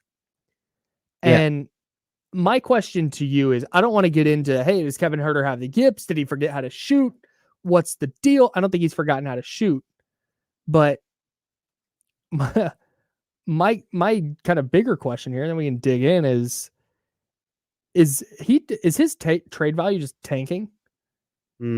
Because is this shooter coming off of screens, and he's going to knock down 40+% of his threes? He's got a good mid-range game. He's got a good little floater game. He can go in and we've seen him pull down 7, 8, 9 rebounds. He's a lengthy defender. He's not a great defender, but he's not totally incapable. And now he's just kind of just out there running around. Yeah, I think he's a little bit lost. So over his last 10 games, he's averaging 6.3 points, 2.3 rebounds. He's shooting right around 36% from the field and 26.3 from 3. Mm-hmm. Whatever's going on, it's something that we saw him and Malik Monk both do last year, where they go into these swoons. Mm-hmm. And I'm going to point out that this coincides with Harrison Barnes waking up out of his downswing. Mm-hmm. And I'm wondering if, again, not to shift blame off of Kevin Huerter. Kevin Huerter Mm-hmm. has to be better. Mm-hmm. And if not, Mike Brown has already taken away his minutes. Mm-hmm. He's down to 21, 22 minutes over that stretch. Right. But at what point do you take away his starting position? Because we're getting close to that. Man. But I would also just continue to point out that all 5 guys on this roster, in this starting lineup, can't get going at the same time. Because there's only one ball, Kyle, and De'Aaron Fox is shooting 22 times a game. Yeah. And Keegan Murray's up to 15, 16 times a game when he's rolling. And Domantas Sabonis is 14, 15 times a game. You run out of shots for that 4th and 5th option, Mm-hmm. especially when you, at the 9-minute mark every game, bring in Malik Monk. Mm-hmm. And all of a sudden there's less shots. And so I think it's really difficult for this other tier of player to find themselves within the Kings offense. And again, it's a lot because how do you compete with a guy who's averaging 30 a game and shooting 22 shots a game? And again, Keegan and Domas are both at 13 shots per game, Mm-hmm. and Malik's at 11 shots per game. Kevin Huerter's down at 9.3 shots per game, and Harrison Barnes is at 8.2, and you'd like them to shoot, you'd like Huerter to shoot better from the field, but it's hard to get into a rhythm when there's just not a lot of ball movement going your way, when those guys are starring and rightfully getting a bunch of shots. And we've always said this, would the Kings be better if De'Aaron Fox was averaging 26, 27 a game and not Mm-hmm. 30? And it's possible, but there's also so many times this year where his team just doesn't have it. So that's my issue here is, to me, I think De'Aaron Fox is a smart enough player that if a genie came down and said, hey, if you average 26 points a game, the Kings will win 60. instead of winning 50 and you're averaging 30. Mm-hmm. I think De'Aaron would very capably and easily slide into a role where he's taking 3 fewer shots a game and he's averaging 26 instead of 30. I don't think that would be a problem. And when I watch Sacramento, my thought on their offense is not, you know what, man, this is just too much De'Aaron Fox. He's just doing too much tonight. Every once in a while there'll be a game like that, but every player has him. Mm-hmm. He's not atypical in that sense. If Kevin Huerter cannot figure out how to play alongside a bona fide NBA superstar, then what is he doing here? Yeah. Like that's what, so maybe it's a major adjustment for him, and hey, shooting it 9 times a game instead of 11 is really, really hard to figure out. Okay. And maybe that's the case. I don't know. I don't play in the NBA. Spoiler alert. But if that's really what this is, if it is, man, he's having a tough time adjusting to being a 4th option. Well, then bye. Like I don't, and I get what you're saying. I would point out too, like, it's not like he came to the Sacramento Kings from a place where there was something different. Yeah. He played alongside Trae Young the first 4 years of his career, who basically averages, for his career, 18.7 shots per game. But during Kevin Huerter's time, he had a 20.8, he had a 20.3. But I'm going to tell you, there is something about those extra 2 shots. That's a lot of shots.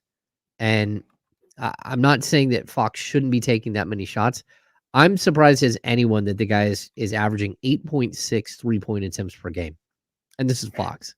I mean, that's a lot. And for him, look, if he's going to go out there and shoot 39.6% from 3, if he's going to average 3.4 makes per game, yeah, I can't say don't shoot. And that's the thing. That's the thing specifically with that. And this is kind of what I was alluding to earlier. I'm sure there's been some, but there's not a lot that come to mind where you're going, oh, that's a bad shot. No, you shouldn't. Don't love Fox taking that 3 there. Yeah. It's usually within the flow of the offense. Like I said, every now and then he has a game, but every player does. It's 1 or 2 shots per game where you're like, okay, that was a little bit of a heat check or a force. I don't know. I don't know if heat check. I don't usually see him doing a lot of heat checks, but yeah, I think it's interesting. And your point, Kyle, at some point, like, Kevin Huerter has to take it upon himself to figure it out. And if not, it might be time to start looking at either Keon Ellis or Chris Duarte in that starting lineup, because this has gone on too long. Mm-hmm. It's gone on way too long. I mean, we're talking about a 10-game sample size. We're talking about maybe even a 12-game sample size of him just not finding his place in the offense. Mm-hmm. And it's the same exact thing that happened to Harrison Barnes. But eventually Harrison Barnes started to find his way through it. But now he's getting more shots and Kevin Huerter's getting even less shots.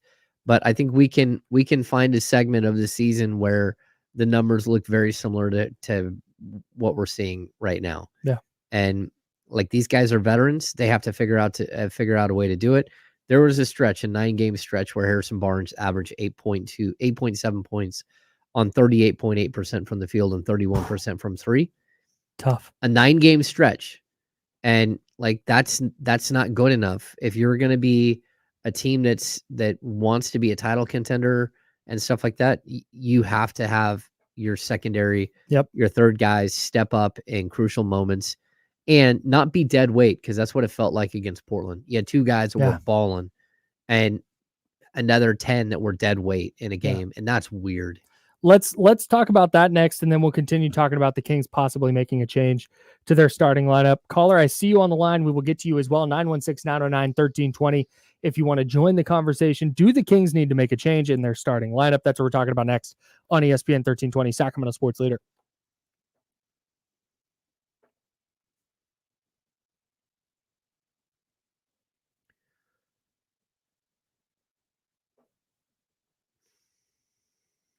What's going on, Chatty Hales? You guys were talking about soups earlier. I love soup. I do too. We are doing for New Year's. We hosted at our house and we had some friends over. We're gonna go out to dinner with my folks. Mm-hmm. We're gonna go hang out, have some drinks, have appetizers or whatever. and then we're coming back to my house and doing a soup like potluck. Oh, where everybody brings a different soup. We're just gonna eat soup. that's interesting, dude. I rock with soup so heavy. The Kings have a game that night, so I've got to at least sit around from at 5 o'clock, from 5 to 7:30. Yeah, we might end up at some friend's house. We might have people up. I'm not sure. Niners play early that day. Shout out.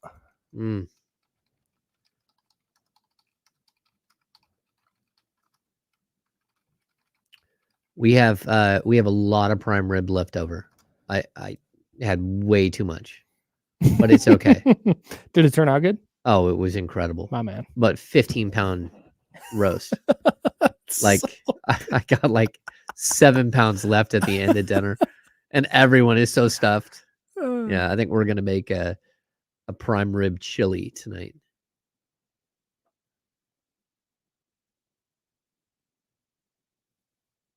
Oh hell yeah! I love clam chowder. Clam chowder is really good. A good clam chowder. Ooh, is clam chowder the highest variance food? Is it the what? I think clam chowder has the highest variance of foods that I like.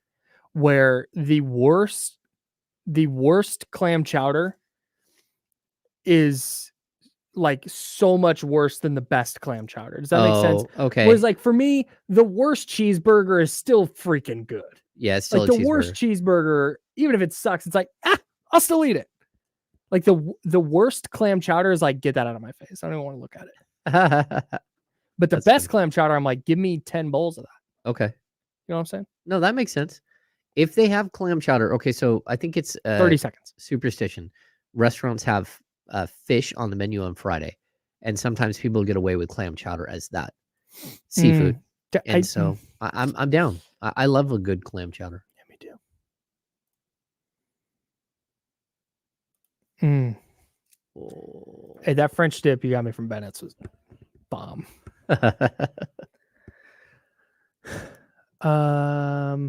Okay, here we go.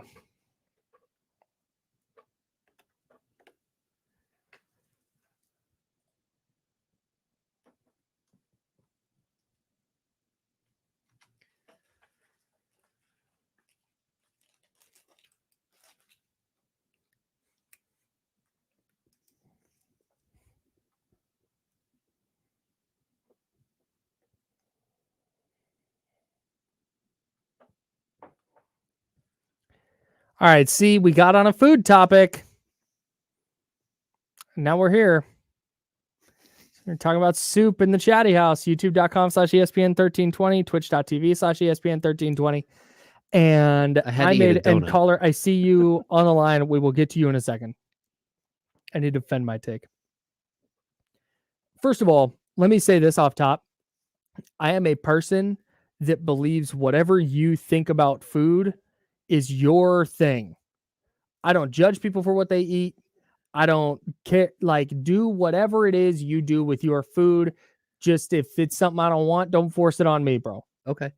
If you put mayonnaise on your hot dog, oh no! Someone did that the other night at the game. Oh, I've seen it. I believe it was a member of the Kings Beat podcast. It may have been.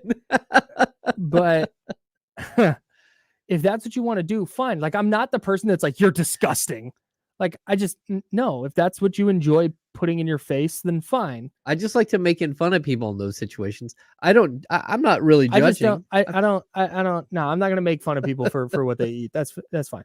But I made the case that, hey, for me, I think clam chowder is like the highest variance food. Like, the worst clam chowder is at the bottom floor of the scale, whereas the best clam chowder is like way up near the top. I love a good clam chowder. If the clam chowder is really bad, I'm out. Like, entirely. For me, are there bad burgers? Because I said I like a burger, for example, is the best burger is way up here, but even the worst burger is still like middle of the road. Yeah. Like, I've had god awful like barbecue, but like a public barbecue type of burger where it's like a thin meat and it's but I'm still like, you know what? Hey, in a pinch, I'll have another one. Like, it's not good, but I'm not like, that's revolting. I don't want to eat it. Yeah. But man, the worst clam chowder, I don't want it. I don't want any of that. Yeah, there was a Johnny Depp movie where everywhere he went, he was in Mexico, he would order a specific type of enchilada. And that's how he judged whether it was a quality establishment. And I agree, because I kind of have that, like, if I order chili verde from that sort of like, how good of a Mexican food establishment are you? Can you make a good chili verde? Which isn't that difficult. Yeah. But some people botch it. So, yeah, I guess you're right. You know, a burger does sit there. You're like, all right. I don't like a well done hockey puck burger at a barbecue, but I will have two of them if I have to. Right. See, that's just it. It's like, is it like, man, this is good? No, like, this burger sucks, but hey, throw a little cheese on it, some ketchup and lettuce. I'll take it. Just doll it up. Do the Kings need to make a change to their starting lineup? That's just what we're talking about. Random segue. Is Kevin Huerter clam chowder? No. Oh, anyways. 916-909-1320 if you want to join the conversation. This conversation is centering around Kevin Huerter, who's really struggling right now. And it, makes you wonder, is rolling with this starting five of Fox, Huerter, Murray, Barnes, Sabonis the best way for the Kings to operate moving forward, especially in the wake of their 130-113 loss to the shorthanded Portland Trail Blazers last night? We'll get into that. Caller, what's your name? What's up, my two Caucasian brothers? What's up, man? What's going on? How's it going, Kyle and Cam? I got a question for you. So, hey, what's your name? This is Manny. Manny, what's up? Oh, yeah, Manny. So, with the whole Huerter and like the thing for me with the whole Huerter situation is like everybody played bad last night except for Domas and Fox. So it's right. hard to just like for me to just like zero in on him. I know he's had a couple of games like that, but everybody seems to be having these games this year where it's fluctuating. And I was wondering, Ham, because you see practices a lot more, the fact that Davion didn't even get any like run last night, just in the case of like, hey, let's see what he can do. Are there things that you see in practice where he struggles during practice too, where that might be part of it, where if players are struggling in practice, they're not going to get as much of an opportunity during the game? Huh. Thanks, Manny. Okay, Appreciate so like I watch a lot of EPL, right? And I don't believe this Sick brag. Well, I'm joking. Keep going. Yeah, English Premier League. I don't believe this whole thing that you watched a guy in practice all week and he wasn't good in practice, and so his fitness level you're going to question and all that stuff. I think that a lot of that's overblown. Mm-hmm. Here's the basic crux. I've been saying this for the last 2 years, and people think I don't like. I really like Davion Mitchell. I do. Mm-hmm. He's a good kid. I've had plenty of conversations with him. He is a good, down to earth, hardworking dude. He just is a square peg for a round hole. That's it. He just doesn't play this style of offense. So I don't think it's that he's missing shots or he's doing this wrong or that wrong. It's just he doesn't feel like he fits in. Mm-hmm. And that's it. So when you watch him go in, the first thing he tries to do, and I feel for him because I think what he associates is like, I'm a really good defensive player. I am Davion Mitchell. Mm-hmm. I've got to score more to get my minutes back. And that's not what it is. He needs to just look like he fits in. And for whatever reason, he has not been able to do that. And I feel for him because it's, it's kind of like you go out to watch an NFL game and you have a team that likes to do like a spread offense and throw the ball everywhere. And then you throw a guy like Lamar Jackson in, mm-hmm. and he can't keep up with the speed of the routes and what's happening, but he can still go get you 100 yards rushing. Mm-hmm. You just have the wrong guy for the system. Right. And that's it. Sometimes that happens. And that's why, like, you find guys who just fit the system perfectly, like Brock Purdy. Mm-hmm. So I don't think that he's an answer, but I don't know what is. So to be clear here, based on something Manny said, neither James nor, I mean, maybe you are. I don't want to speak for you, but if I know anything about you, you're going to agree with me. This is not to say last night was Kevin Huerter's fault. Oh, no. This is not that. No. This is a larger picture conversation that Yeah. looks at his last, I don't know, 13 games. 10 games at least where he's shooting 26.3% from three and averaging less than 7 points per game.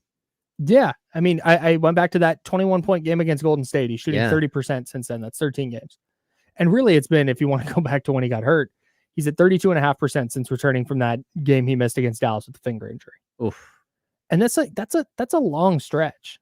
We're going on a month of not great basketball from Kevin Huerter. And when you start to piece together, and this is what's going to happen with the Kings as we move forward in this season is, okay, let's kind of look at where they're at. They lost. They can't figure it out on back-to-backs. That's one. Yep. It's another issue we got to talk about today. They can't figure it out on back-to-backs. And then that game last night against the Blazers where it's Fox and Sabonis scoring and nobody else, and then they're giving up 130. That was a game last night that makes you go, okay, let's hit pause and figure out how to move forward here, because it's really clear, at least for me, that I don't know how much better this team is this year than last year. And if you're going to try and take that step forward, if you're going to try and say, okay, hey, let's find a little tweak, let's do a little bit of something different. Like right now, Kevin Huerter, based on last night and the 15 games before it, it's kind of like, yeah, hey, this guy's struggling a little bit. Maybe this is where the shakeup is. Yeah, I mean, I'll even like compare the Kings to like the Phoenix Suns. Mm-hmm. When you watch the Phoenix Suns play, they have two players. And then everyone else is just kind of like, oh, okay. They're on the roster. You know, even Grayson Allen, like, all right, you're on the roster. You had a big Christmas Day game. Mm-hmm. Outside of that, you know, like the other 30 games a season, okay, not really a whole lot to talk about. That's not who the Kings are. The Kings are a team that's built with this whole layer of secondary and third players, you know, second tier, third tier players that they all play together. They all like fill in a void. Mm-hmm. I don't know what it is that happened last night where Trey Lyles, Sasha Vezenkov, and Keon Ellis literally combined to go 0 for 3 from the field for 0 points. Like, I don't understand what that is. And I don't understand a game where Keegan Murray and Kevin Huerter can only score a combined 10 points. Sure. Those games happen. Mm-hmm. But it feels like when it snowballs and like you have one guy have a bad night, all of a sudden 3 guys have a bad night, 4 guys have a bad night. You're like, where is somebody stepping up and like filling a void? And that's a problem. I thought even Harrison Barnes last night, he sensed it and he tried to get more involved, and then you went away from him. And that's a problem too. Mm-hmm. Like, you got to figure out if there's one guy who's putting his hand up in the air and saying, I will help, then go to that guy. But if we're 60 games into the season, we're still seeing this, what's happening right now, then that's when Domantas Sabonis and De'Aaron Fox are looking around the room and saying, what is wrong with you guys? Mm-hmm. We are playing at an elite level and we are dragging you along with us. Mm-hmm. We're not at that point. We're 30 games into the season. The Kings are 17-12, 5 games over 500. Mm-hmm. We're not there yet, but we might be to the point where you need to make a change in the starting lineup. And what does that change look like? We will talk about that next. You mentioned trade deadlines coming up. Yeah. And then, I don't know if you saw Kenny's tweet, Kenny Caroway of D'Lo and KC fame. Kenny tweeted something. And if you're going to tweet this and then not be on the radio, that's nuts. So because Kenny's not here to talk about it, we're going to do that next. He's James M. Kyle. We're the Insiders on ESPN 1320.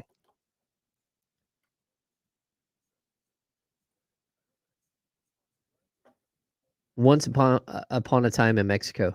That was the movie I was trying to think of with Johnny Depp. I think he's a hitman and he's just wandering around Mexico looking for someone, but everywhere he goes, he tries to get an enchilada at all the food establishments to test how good of a food establishment they are.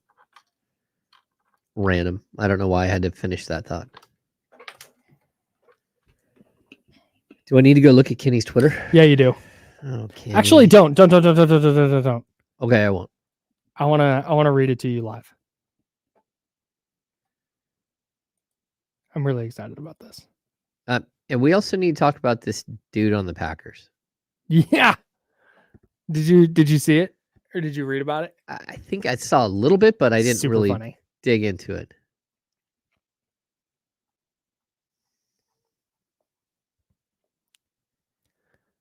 I think it's like people are trying to heap on like Mike Brown should have noticed that the threes aren't falling and you got to do something different. And I'll tell you, they scored a ton of points in the paint. The offense was not the issue last night, man. Like No. I know that you'd like to see like everybody having a bad night at once is not great, but 62 points in the paint. They outscored the Blazers 62-60. Yeah. Dwop Reith going for, what was it, 26 and whatever is a far bigger problem for me. Well, that and the fact that... What did my guy have? 25 and 9. 25 and 9? Yeah. Wow. My man was unstoppable. Scoot had a really good game. 17 and 11 for him. Scoot out there looking like Urkel. Yeah, the sunglasses are crazy. Photo grays. 21 and 11 for Scoot. He's physical. I still like the Kings. They gave up 18 fast break points on 12 turnovers.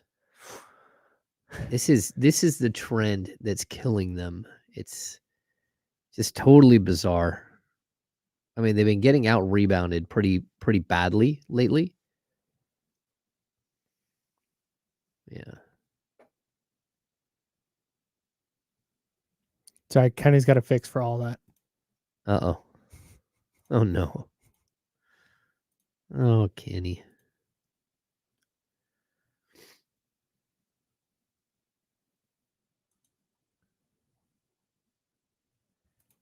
All right, 10 seconds. Here we go. All right.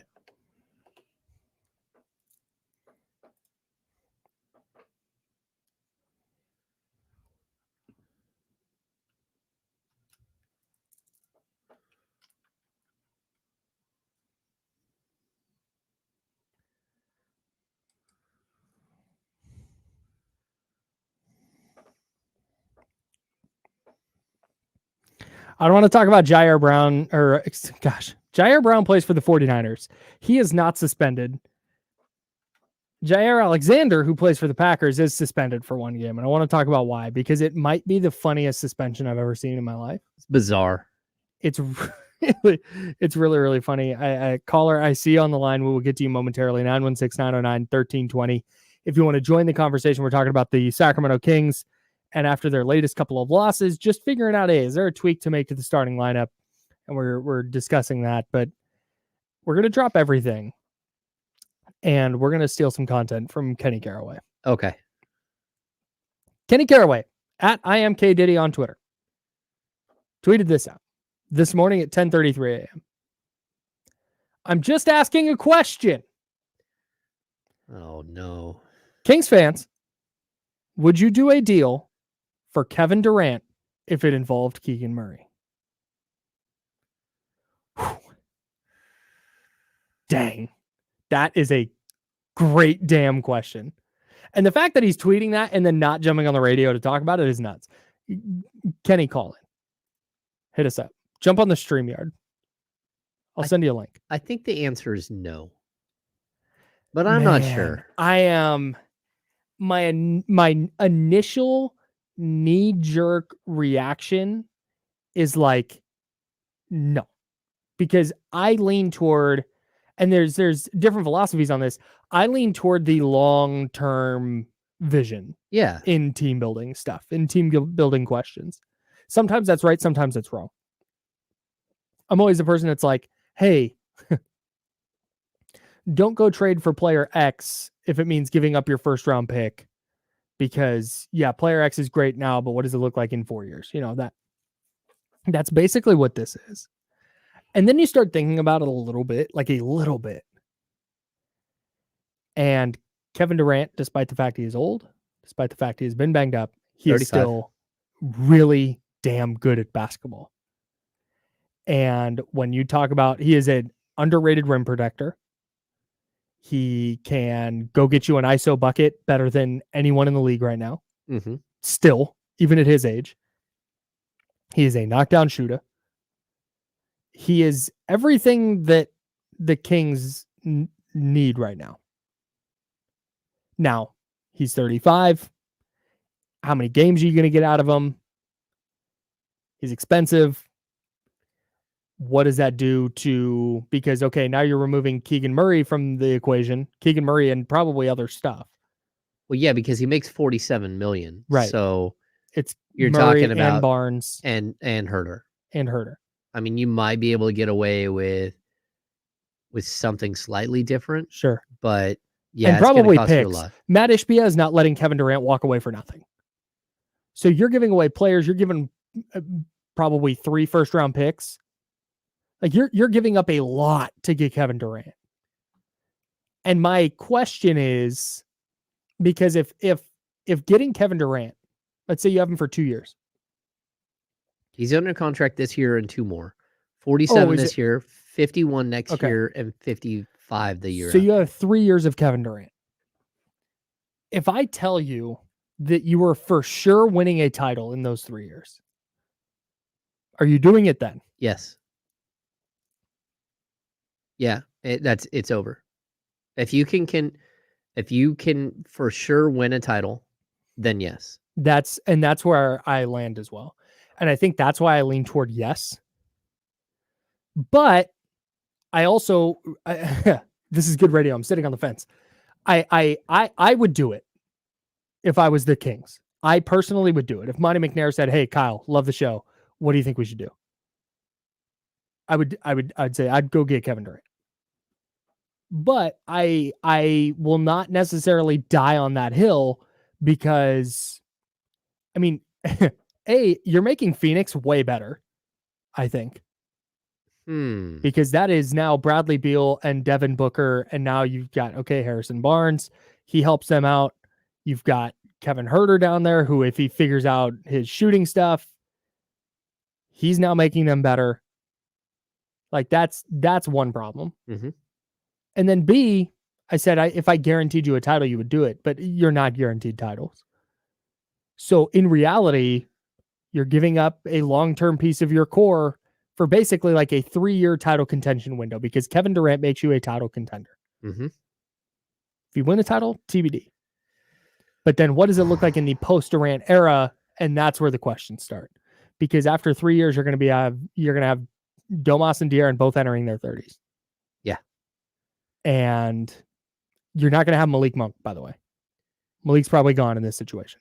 Yeah, you're closing any window that you really have. I mean, wow. It's a great question by Kenny. Yeah. Okay, so the Kings could, just like the numbers wise, Kevin Durant makes 47.6. Herter, Keegan Murray, Trey Lyles, Davion Mitchell, and you're going to have to throw in Colby Jones or Kessler Edwards or JTA or somebody to make the numbers work. Okay. You're $1 million short of the deal. And they're going to ask for Kessler Edwards. Or not Kessler Edwards. They're going to ask for Colby Jones. Yeah, probably. Like, that's what they're going to want. Yeah. So again, Herter, Keegan Murray, Trey Lyles, Davion Mitchell. Dang. 916-909-1320. Yeah, so no. I think that... You think you're out? Yeah, I mean, I don't think that you recover. Like, it's really difficult to recover, like, losing so many pieces and giving up your future. And so while I love Kevin Durant, and to be honest, I think Kevin Durant would average 30 a game in Sacramento. The problem that he has right now is it's the same problem he had when he played for OKC. The difference is he's 10 years older. Yeah. Like, he's just being asked to do way more than his body can do at this point in his career. So, 8 years ago, sure, Kevin Durant could go get you 30 a night for 82 games. But at 35, he can't go out there and play 35 minutes a night and get you that same volume when he's the only one shouldering the load. Again, there's a big difference between Durant and Booker and Durant, Domantas Sabonis, and De'Aaron Fox. Mm-hmm. the split up. I mean, and you can't even consider who Bradley Beal could be for that team. The dude just can't play. Yeah. I mean, he's played 3 Can't stay on games the and he's court, got a knee problem, and he's played 3 games and he's out for weeks again. Who knows when he'll play, if he does at all. Yeah. Like, I'm just gonna write him off as almost like a sunk cost for this season for sure, but maybe even for the remainder of his career. Mhm. If he can't get on the court because of a knee problem, he's a basketball player. These things happen. Yeah. You're not going to be able to play. But that's a tough one, man, because you are giving up everything for a shot. Man. Now, year That's so 2, tough. like next season, you might be able to add a couple of pieces because you're not going to have a first-round pick, but you might be able to add a couple of pieces. You might get a couple of people wanting to come play. You might get a couple of people raise their hand and say, hey, I want to go there. I want to go do that. And, whether it's like a mid-level type player or someone else, like you might be able to fill in and get a Gary Trent, or you might be able to, you might be able to get a really, really solid, like 3 players on league minimum deals that normally wouldn't take that kind of money in Sacramento. But I don't know. That's tough. It didn't work out in Phoenix. It's not like they went out and were able. No. I mean, it's a great point. Yeah. You're able to get Drew Eubanks to play for the league men. Yeah. I don't even know if they got that. I think they paid him more to play. Yeah. Yeah. I think like I said, my knee-jerk reaction was no. And this all comes back to me because this isn't about what I think of Keegan. And this isn't really even what I think about Kevin Durant. I'm looking at the Kings right now, and I'm in the camp, and this probably this probably influences your response as well, but not you, James, you listener. I don't think the Kings right now, as constructed, are going to win a title. They need to add another secondary scorer. Or have Keegan Murray take a huge leap where he becomes that, so you don't have to go acquire it. Yeah. And if you're of the belief that they need to go acquire it, well, this is probably your opportunity. And if you're of the belief that they need to go acquire it, then you're of the belief that Keegan Murray is not going to make that leap, which then makes him expendable in a deal like this. So I think it's a little bit what you believe, where you believe the Kings are now developmentally, and where you think they're going to be in the next 2 or 3 years, and if that's going to be enough. Yeah, so I'm looking at the previous 8 games before Keegan joined the group that couldn't play at all last night. Keegan Murray averaged 22.8 points. Right. He shot 56.5 from the field, 53.7 from 3. Jesus. 4.9 rebounds, 1.6 assists, but also 1.3 steals. He's your best perimeter defender. He's a guy that was defending Anthony Simons last night. And the other thing is I also have this weird, I don't know what happened in the game last night where you had every player not named Domantas Sabonis and De'Aaron Fox just come out and just be flat and not be able to play. Because Keegan Murray is not a get to Portland on Christmas night and go party down type dude. That's not what happened here. No, it's not like he went out to the clubs and couldn't get up the next morning and function. That's not what happened here. So I think it's a really weird, we have these knee-jerk reactions. But if you would have asked me that question, a couple of days ago, with Keegan Murray, growing and developing into this star level player or this potential all-star level player who, again, over 47, 25, 13, 21, and 20. If that's who he is the rest of the season, where he's hovering around 20 points per game, then I don't think I make that move because he just means, he's 23 years old. He'll be there for, you got him for years under team control. And if he's averaging 20 this year, that now it's man, I was hoping he'd get there by year 4. But if he's going for 20 a game this season, Keegan Murray, that is, then yeah, I'm totally with you. I'm out on the move. Yeah, my prediction is he'll be at 18-5 a game by the end of this season, and he'll be over 20 next year. And then boom, you got your 3. Right, then you're there, yeah. Now you need to tweak the roster to get the other guys that you need to play the positions that clearly you're lacking right now. Yeah. So, yeah, interesting question. And see, so Katrina said in the chat, Kings fans forget, quick to forget Keegan's epic game from the previous week. Like, no, that's why this is a tough question. Yeah. If Keegan was still struggling, this would be a no-brainer. Like, yeah, for sure. Mm-hmm. But because he was so good and scoring 47 last week and starting whatever 12 of 13 from 3 or whatever ridiculous numbers he put up, and how good he was playing in the couple of games before that, and then the couple of games after that, that's the reason this is hard. This is Kevin freaking Durant, man. I get he's 35, but this is one of the greatest scorers we've ever seen. Oh, no, totally. No, I get what you're saying. It's the cost. And it's why, like, instantly, that's what people, would you trade for Zach LaVine? No, because basically he costs the same as Kevin Durant.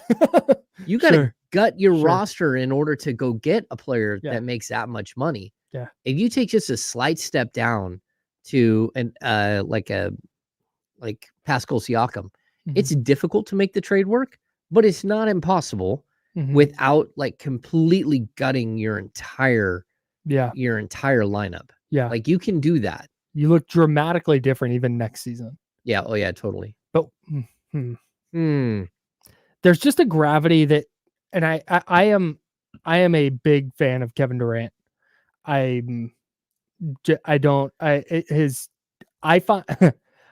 find his Twitter use endearing because I think it's super relatable and maybe one of the most relatable things an athlete has ever done. Real. It's like they're done with their day and they're scrolling Twitter and they are going to reply to some trash talkers. Like, I'm in. That's same. Like, I'm there. But I think there is and I think he's an unbelievable player. He's going to be a Hall of Famer, all that jazz, right? There's a gravity that comes with Kevin Durant that can weigh on a team in a way you're seeing in Phoenix.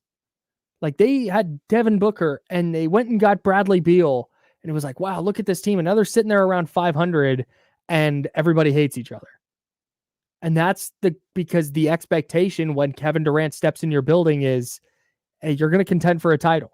And if things go even a little bit sideways, you have this guy who's by all accounts pretty temperamental. When things go sideways, can that ship stabilize? Or is it, hey, this is getting sideways, it's going to capsize, and now the Kings are hosed for the next decade because of this mood they made for Kevin Durant? Well, but I'm going to also throw this on the Suns. All of this started, by the way, with a hypothetical discussion from Kenny Caroway. Yeah. This is not like being reported or anything like that. No. So just running with a fun conversation. Yeah, I would also say that as of right now, the Suns, they don't have the culture to do this. They just switched out a coaching staff. They just started over. They just got a new owner. Like everything's fresh and new. Yeah. Like, and they're trying to establish. These are moves that desperate new owners make. That they've played 2K, so they think they can trade this for that, and it will all work out. Yeah. And a Can't lot of turn times injuries off in real life. It doesn't. I mean, even this team at this point, they'd be a lot better if they had DeAndre Ayton. But then again, maybe they wouldn't. I don't know. Like they just aren't good, and they've got to figure out how they can get better in the off season. I mean, in season, because that's super difficult. They don't have anything to offer up, like at all. So where do they go from here? Yeah. And I think everybody should look at them and go, okay, this is a good thing for the rest of the West. But you can say the same thing about the Lakers. They keep assembling oddball talent around their two stars, and it doesn't work at all.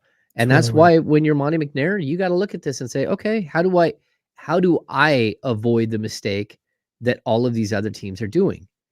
How do I keep our team, improve our team, but keep them on the same track? Yeah. And that's a difficult thing to do, but you can see the pitfalls of, again, you go out and get a bunch of guys who throughout their careers have proven to not be winners, which is what the Lakers did. and then you wonder why you're 16-15. Okay, because you went out and got a bunch of guys who aren't winners.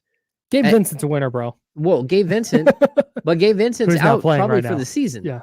I mean, he's looking at knee surgery, maybe not for the season, but close Yeah, he's to banged it. up. Yeah, but And he wasn't playing well before he got hurt too. But Jackson Hayes, Christian Wood, Rui Hachimura, D'Angelo Russell, like these guys throughout their careers have not been able to take a team to another level. And you thought that you could have two stars, one guy realistically he turns 39 this week. One guy backpack an entire group of players that have proven time and time again that that's not who they are. That's tough. Yeah, man. You want winners. Well, yeah, I am a winner. Dude, can I just real quick, and then we'll get to this caller that we have, and then we'll get to the Jair Alexander story. If LeBron carries this Lakers team to a title, he's going above MJ in my personal rankings.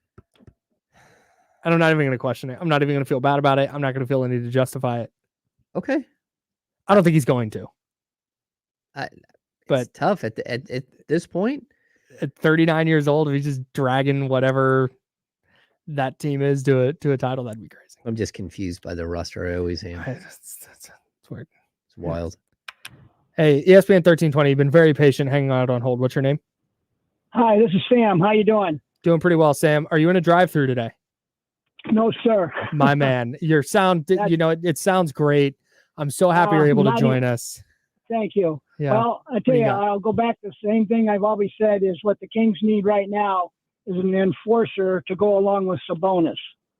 That's what we need is somebody that'll go down there and get us 10 rebounds and that will pair with Sabonis to be the tough man, whether similar to Draymond Green, but not quite that guy, but maybe bigger. Now, Keegan Murray, he needs to double his rebound production. 20 points a game and 4.5 boards, hey, that's great. But he's got to go 20 points a game and 8 to 10 rebounds a game to really make an impact on this team. Now, I don't know the Kevin Durant question. Well, if you got your team and you give them Keegan Murray, number one, there's probably going to be a draft choice out there in the next 2 or 3 years that are similar to Keegan that you can probably get. Okay. And number two is if you don't like Durant, there'll be another team in a year and a half that'll be willing to gut their team to give you players back for Kevin Durant. It's a great point. Thanks, Solid Sam. Point. Are you in or out on Kevin Durant? I'm like you guys. I'm waffling, but I would be in. I'm typically in, but I don't know. It's a tough. He's in. He said he's in. Good job, Sam. Good answer. Yeah, it's a shot. That's my bad. Whatever. Yeah. Sam I feel bad because every time Sam has called in, he's been in a drive-thru. There's he's like on the freeway, just outside like, on the freeway, sitting in like this center divide. Down. Yeah, I'm not totally sure. So I was happy that our guy got in here. 916-909-1320 if you want to join the conversation. All right, real quick. Jair Alexander of the Green Bay Packers was suspended today for conduct by the Packers. Packers still I don't think they're going to make the playoffs, but they're one of those teams like, hey, win the next two and get a ton of help.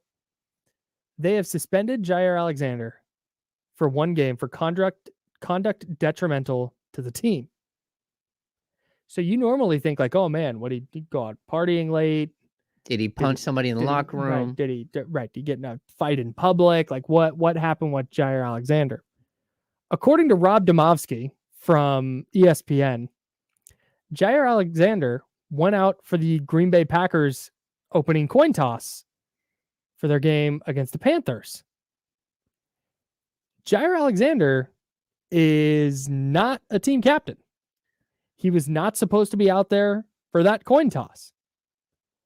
Jair Alexander then calls tails on the coin toss. It's tails. Okay, they win the toss. He then says, we want to play defense, which is not the same as deferring your choice. No. So if you elect to play defense, you're giving the other team the choice to start the second half, and they're going to take the ball, which means the Panthers would have gotten the ball to start both halves. Oh, because that's how it works. You either defer your choice, okay. and then the other team says, "Okay, we want the ball then," or you make your choice, and the other team theoretically can choose to open the second half by going, "Hey, we want to kick it," but no team does that. You want the ball in the second half. Yeah. So by him saying we want to play defense, that then gives not only the Panthers the ball, but also gives them the choice in the second half to receive the ball. Alexander got bailed out because Alex Kemp, the official, said, "Are you sure that's what you want to do?" And they got it cleared up, and the Packers ended up deferring their choice, and then they got the ball to start all that jazz. Okay, has he ever been a captain before? That I don't know. Okay, so I'm wondering if it's like he didn't get the memo that he wasn't the captain that week, and he wasn't allowed out there. I'm just confused because this is weird. It's like a dude doing it like a TikTok moment. Like he's running out there like, "Oh, watch this." Man. I don't know, man. So I'm going through. This is wild. This is Alexander's quote after the game. I said, "I want our defense to be out there," and they all looked at me like I was crazy. I'm like, I mean, it's pretty simple what I said. I want the defense to be out there. They were like, "You mean defer?" And I'm like, "Yeah, I guess." Oh. So he is now suspended a game. And dude, I would make sure he is in the locker room for every kickoff moving forward. That could have been bad. Yeah, that doesn't make any sense, man. And they still almost lost to the Panthers. Oh. That's weird. That's tough. Does Kenny have any other tweets he wants to throw out there and give us show content for the next 2 hours, Kyle? No, we can continue talking Kings trade. I want to get into it real, like, the Kevin Durant thing's not happening. I don't think the Suns are going to move him, and I don't think the Kings would be interested in moving Keegan Murray for Kevin Durant. I don't think that that's there. Would I personally do it? Probably. But I don't think the Kings are going to do it. So, okay. And I don't think the Suns are going to make him available. Not what Matt Ishbia wants to do. Is in his second major act as team owner is ship out Kevin Durant. The guy that he trade the guy that he gutted the team for in his first major act. That's the team. Would that team look different with Cam Johnson? And they'd be way more scary, right? In the West. Yeah, if it was Mikal Bridges, Cam Johnson, and then all the other stuff, and then just other pieces. Oh yeah, they did. Yeah, I think they would be. They'd be really, really tough, especially when you look at Sacramento. You look at the Nuggets. You look at the way all these the Timberwolves, OKC, all those teams built organically like that Suns team was, and you build it around it. Wild. All right. Now we'll talk about actual trade deadline stuff, actual moves the Kings could make that would help them. I don't think it's going to be a huge splash like Kevin Durant. I don't think Keegan Murray is going anywhere, and you have reported as much that the Kings are not interested in including Keegan Murray in any trade that would be available to them here at the deadline. So we'll get back into reality with all that. We had some fun with Kenny's tweet, but we're going to pull it back. There it is. 2 hours down. Let's get into the 49ers next. How bad was that loss Monday? Big picture. Bad loss in the moment. Let's zoom out and take a look at the next couple of weeks and see just how bad things are for San Francisco as they continue their quest for the number one seed in the NFC, because now things get a little tight. We'll talk about it next on the Insiders on ESPN 1320.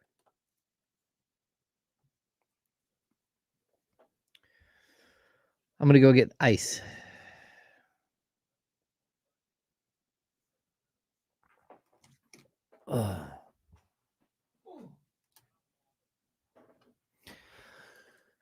Hey, good work, everybody.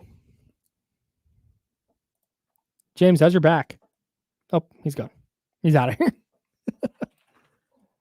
Someone tell him we got another 2 hours to do.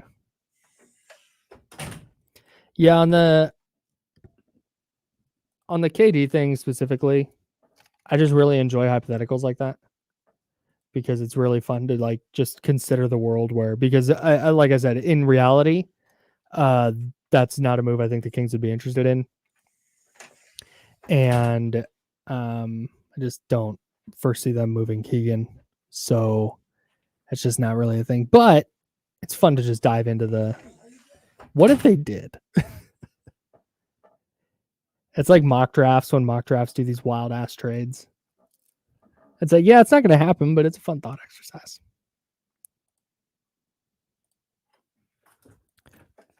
What do you got for me? You get the memo? I'm taking over the show? Yeah, Charlie's taking over, guys. I'll see you guys next week. Oh, we still got our Golden Sky. Oh, I thought that was done last week. That's my bad. I'm going to do the wildest ride in the wilderness.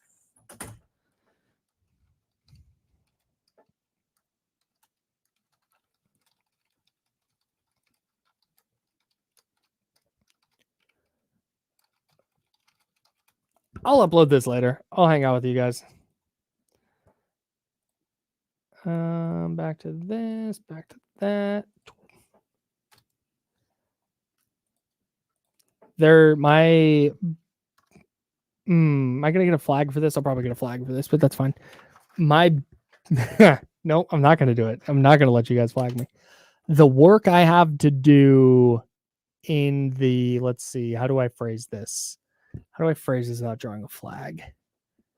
No,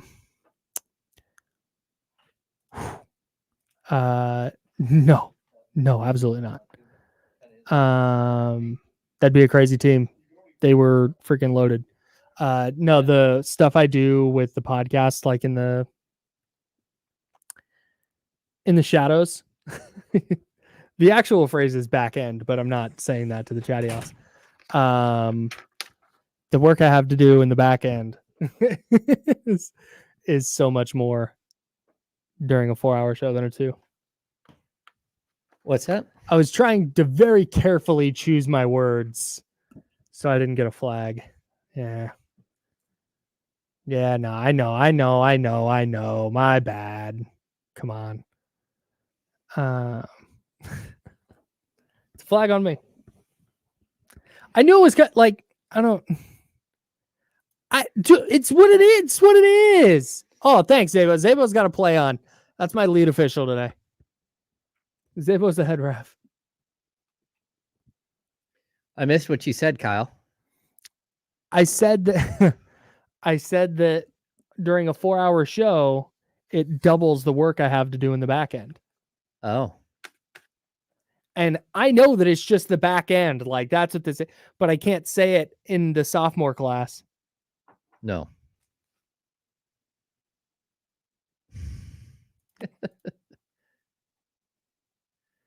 Yeah. So I like to come on, Jesus. I like to call these things from Kenny Caroway kin epiphanies.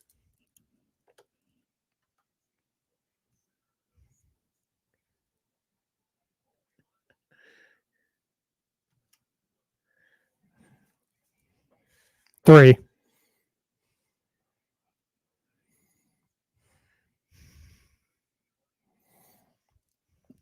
That's not hour number 2. It's actually hour number 3. This is so rare that we go more than 2 hours. We don't have a 3rd-hour intro. Oh. Like, we're just, so, hey, spoiler alert, at 1 o'clock, you're going to get the hour number 2 intro again. That's awesome. It's the 2nd hour for the 2nd time. That's right. Yeah, we're hanging out with you from noon to 2. Reminder, all week. So for, the rest of this week, Wednesday through Friday, no D-Lo and KC. So it's just going to be James and I hanging out with you from noon to 2. From 10 to 2. 10 to 2. 10 to 2, not noon to 2. Well, 10 to noon as normal, and then also noon to 2. That's right. So a bonus 2 hours of the hours. Insiders brought to you by Jiffy Lube. Yeah, bonus Insiders hours. That's right. For you. You want to do our second Jiffy Lube fast break player of the game? This is for Minnesota. Oh, the first one was Domas, ESPN1320.com. Yeah. You click on that Jiffy Lube logo. You enter the code word DOMAS, DOMAS. Oh, yeah. And that will enter you to win a $100 Jiffy Lube gift certificate. But while you're there, you can enter a second time. Because we have a second gift certificate to give away. I've got the code word right here in front of me. Okay, go for it. Yeah. The second code word, this is for the Jiffy Lube fast break player of the game for the Kings Saturday loss to the Timberwolves. Second night of a back-to-back. We'll talk about that. I think we will. The keyword is Keegan. Keegan, Keegan. That is your Jiffy Lube Fast Break player of the game for the Kings Saturday game against the Minnesota Timberwolves. Again, we give away a $100 Jiffy Lube gift certificate after each and every Kings game, which means there were 3 over the weekend while we were gone. So we have 3 to give away today. So you have 2 code words now. The first one is Domas. That enters you once. Go in, you enter again with the keyword Keegan. That's going to enter you for a second Jiffy Lube $100 gift certificate. So congratulations to Keegan Murray. Despite his rough game last night, he was good Saturday in a Kings 110-98 defeat at the hands of the Minnesota Timberwolves. Shout out to Keegan. What do you have? 20 points, 7 boards, 3 steals, a block, 3 of 7 for me on the arc, 8 of 16 from the field. Yeah, he was good. Strong game. Yeah. All right. There we are. That's where we're at. All right. I also want to remind you, no, I'll do Golden Sky in a second. I don't want to do my fun voice right now. It's too serious. So we did the whole Kevin Durant thing. You started it. Did you want to talk about what you were going to say at the break? What was I going to say? And then we had to come back. You said Ken Epiphanies. Oh no, like anytime Kenny has one of these, I call them Ken Epiphanies. Yeah. Yeah, like when he has like his tweet. Mm-hmm. So yeah, he has these Just ideas. deep in thought, yeah. Sometimes you just look at him and say, no. This one was about, I think it's a fun discussion. I think it's a good discussion. It's a discussion about, and this honestly might be something that Kings run into at this trade deadline, maybe this offseason, maybe next trade deadline, where you're going, okay, are you going to commit to this group as a championship core, or are you going to break up that core to try and bring in that piece that's going to get you over the hump? And that's like literally what the next 3 months are about, 4 months are about. And that is what next offseason is going to be about. Yeah. And they might still be figuring it out up to the next trade deadline. Yeah, but I also think it's maybe what the next month, 6 weeks are about. Like, who are we and what is our ceiling, and like, how do we get to the next step? Because all of a sudden you have 2 guys that are saying, hey, we're top 10 players in the NBA. We're here without any question. Like, so hang on. Stop. What? Without question, they have 2 top 10 guys. I think they're really close, if not. Okay, then there's question. I have question. Okay, so top 12. How about that? I'd feel really comfortable at top 20. Well, I don't know. I feel very comfortable there. Okay. Because then maybe it's 15, maybe it's 12. I feel more comfortable at 20. You got a guy who finished, 6th or 7th in MVP balloting last year. No doubt. Who was 2nd in the league in win shares. Behind the guy who should have won the MVP and went on to win it. Okay, NBA if they have 2 top 10 guys, they should be better. Okay. Then you have a guy who's averaging 30.2 points, 6 De'Aaron's there. 1 assist, 4.6. The other guy is averaging 19.4, 12.1, and 7.4. No, totally. He's very, very good. Saying a guy is top 20 in the NBA is not a knock. No. I'm just being don't picky. I don't know that, like, top 15 I can live with. We can hang out at top 15. Okay, that's fine. Top 15, 2 top 15. Okay. Yeah. I mean, but it's not far off. Like, if you really looking at it. Sure. But the other guys have to be ready to step up and become those other players. And so far they haven't.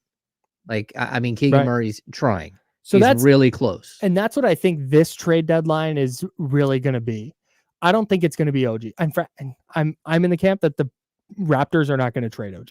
I'm pretty sure too. Unless they get an insane, unless Keegan Murray is available, like that kind of, but again, I don't think that offer is going to be out there for him. So I don't think OG is going to get moved. And it's tough too, because like, what if the deal is just straight up? It's either Kevin Huerter or Harrison Barnes and 2 first-round picks for OG Anunoby. If you're the Kings, do you do that?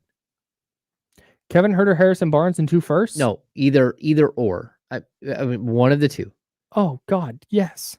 Okay. Like, not even, yeah. But Toronto should say yes to that deal. Toronto's at a position in their build where they got 2 guys that are capping out of. One of them is is at the far end of their age arc. Mm-hmm.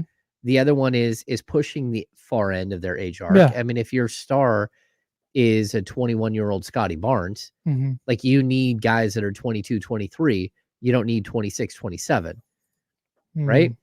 So I don't know.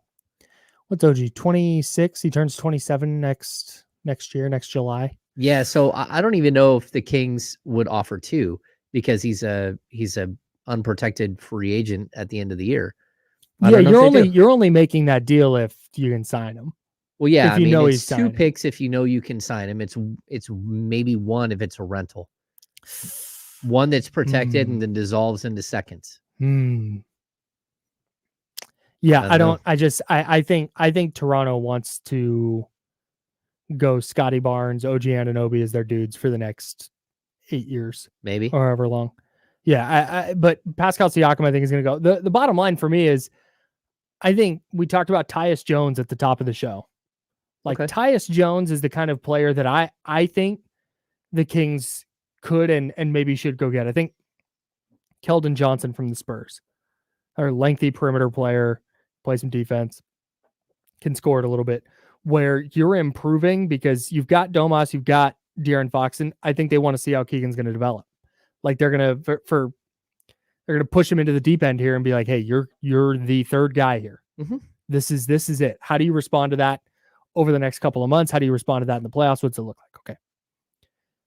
Then it gets down to everybody else around them.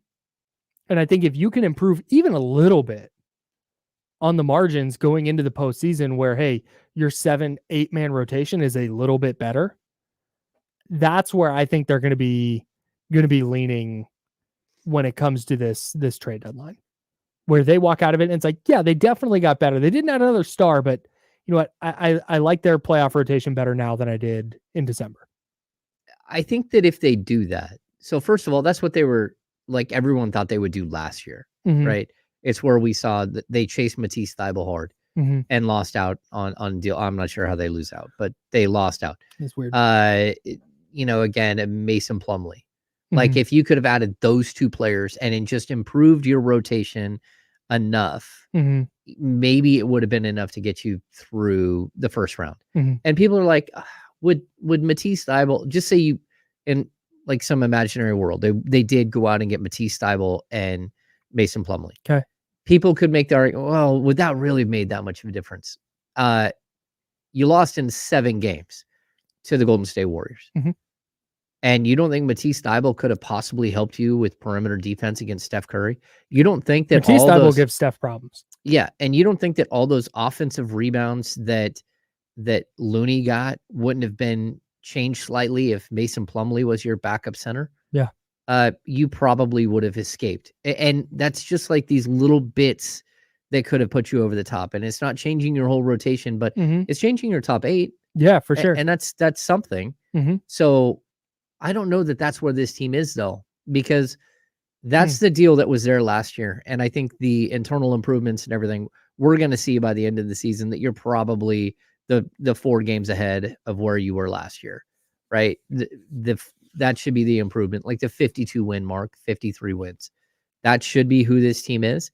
But if you're going to talk contender, that's something different, Kyle. Yeah, 1,000%. If you're talking contender, you need to go add. Well, OG Anunoby might not be enough. Oh, he might not be enough to put you in a contender category. I think I agree with you, but I would love to see it. See what does that look like? I think I have an idea of how I would structure a trade and how I would look at that. But I think we're out of time. No, I just mean, I mean, what does it look like? Yeah. From just a basketball standpoint, like whatever the trade is. Yeah. Like how much better would the Kings be? Because I lean toward, oh, they'd be a lot better.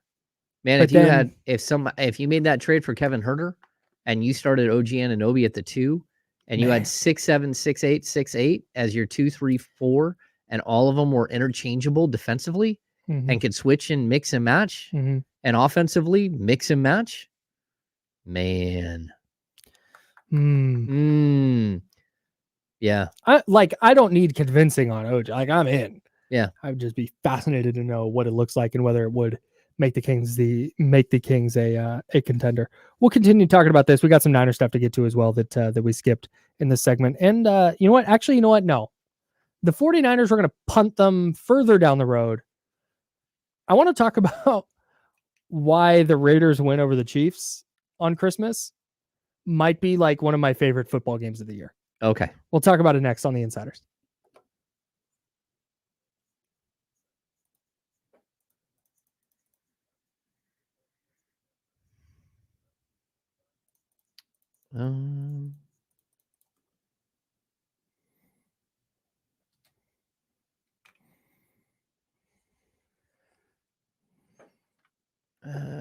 Let's see. I don't agree with this. Drew down. Herder and 2 firsts. Raptors are hanging up the phone. Kevin Herder's young, and they also have an issue that their shooting guard is in the final year of their deal. Their entire team is in the final year of their deal, except for their young players. Yeah, they're in a weird spot. Yeah. Yeah, Kevin Herder is almost exactly 1 year older than OG. Or 1 year younger. Yeah, it's 25, right? Yeah, he's August 27 of 98, and OG is July 17 of 97. Yeah.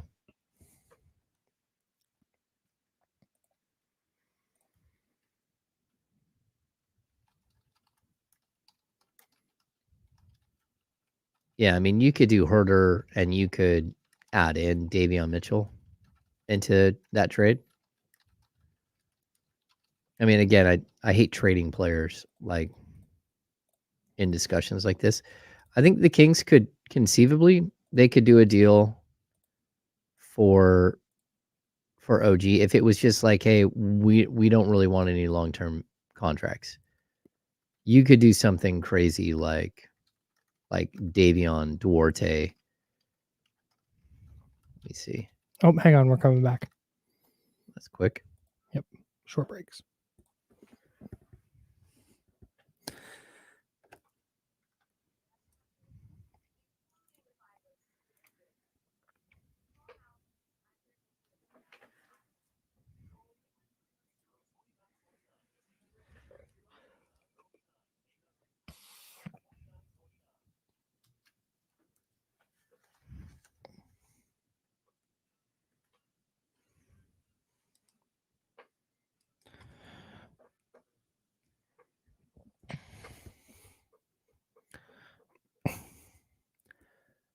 The Raiders win over the Chiefs on Christmas was I don't want to get hyperbolic. Okay. It was one of my favorite games of the year, though. Because if you're going to be a not good football team, which I don't think the Raiders are, at least be fun and at least be interesting and at least do stuff that makes you go, oh, hey, next season. And what the Raiders are doing right now defensively very much makes you raise your eyebrows and go, hey, man, next season. Because I don't care what the Chiefs have looked like this year. I know that they have not looked like the Chiefs of old. I know Patrick Mahomes has struggled with his receivers, and they're running just randos at their 3 receiver spots. And, you know, it is, I understand all the struggles. I understand. Mm-hmm. To go into Kansas City, hold them to 14 points, while having your defense also put up 14 points is remarkable. To win a game where your quarterback starts 9 of 11 in the first quarter and then goes 0 for 10 the rest of the way, and then you still win, to come up with stop after stop, and to make Patrick Mahomes continue to look ordinary in a game the Chiefs needed. The Chiefs need to get back on track. Mm-hmm. They're at home against a team that they historically, over the last, 5 years, maybe longer, have just kicked the crap out of. Yeah. And then they pull out a win, the Raiders do. That was, and the vibes are so good with Antonio Pierce. You can tell those dudes love playing for him. Is he going to be a great head coach long-term? TBD. No idea. But the fact that he dug the Raiders out of whatever ditch they were in, and not only got them out of that ditch, but then got them upright enough to go into Arrowhead on Christmas on national television. Yes. And beat Patrick Mahomes and the Chiefs. I don't care what the Chiefs look like. That is super impressive. And watching them hang on for dear life at the end of that game. And after the Chiefs made it a 20-14 game, to hang on for dear life and get stop after stop after stop was just, I had so much fun watching that game. Yeah, I didn't because I have Patrick Mahomes in fantasy football and I was trying to get the Super Bowl. But I enjoyed the football itself. I did. I think watching a team that's playing hard for their head coach, trying to get a guy a job, clearly. Mm-hmm. They want that guy to have that job. Mm-hmm. And at the end of the day, it might be the right move. I don't know. Surround him with the right people, and maybe you do have something there. Yeah. I think NFL head coach is about being a leader of men. Mm-hmm. It's not so much about having an ideology and sticking to it. Yeah. I mean, I think John Harbaugh's a special teams guy. Yeah. I think that there are some brilliant coaches out there, right? Mm-hmm. That you can put around him to help him find the success that he needs. Yeah. But it's about finding a leader of men. And that's it. Like, I think that he's done a great job. I would caution people, like we were talking about it like 2 weeks ago. They were sitting at like number 5, right, in the NFL draft. They're now number 12. Mm-hmm. And there's potential, like they're above, I think it's 2 or 3 7 and 8 teams in the NFL draft right now. Mm-hmm. There are 8 teams at 8 and 7. If they win again and then they win again, it's possible they could drop into the 20s. And that's they'd need to make the playoffs for that. Well, that's 18 true. is as far as you can go without making the playoffs. Okay, so 18. But it's possible they can get there. I don't know Definitely. about them getting into the playoffs. I don't know if there's any way for them to get into the playoffs. I haven't looked at that. But I think it would take like a lot. It would take a minor miracle. Yeah, it would take a lot of crazy stuff. Yeah. So I think the playoffs aren't, like I said, mathematically off the table. But yeah, they are tied. They're the 13th pick. They are 7 and 8, along with Atlanta, New Orleans, Green Bay, Denver, and Minnesota. Mm-hmm. Like, if Minnesota lost out, would you be shocked? No. Me neither. If Denver lost out, would you be shocked? No. Me neither. Let's ride. So that's 2 teams they could very easily, if they split their next 2 and those 2 lose out, they could drop to like 15. Then you get to Houston, Pittsburgh, and Cincinnati, and that's all kind of up in the air. Okay. But I mean, we talked about this several, like week 5.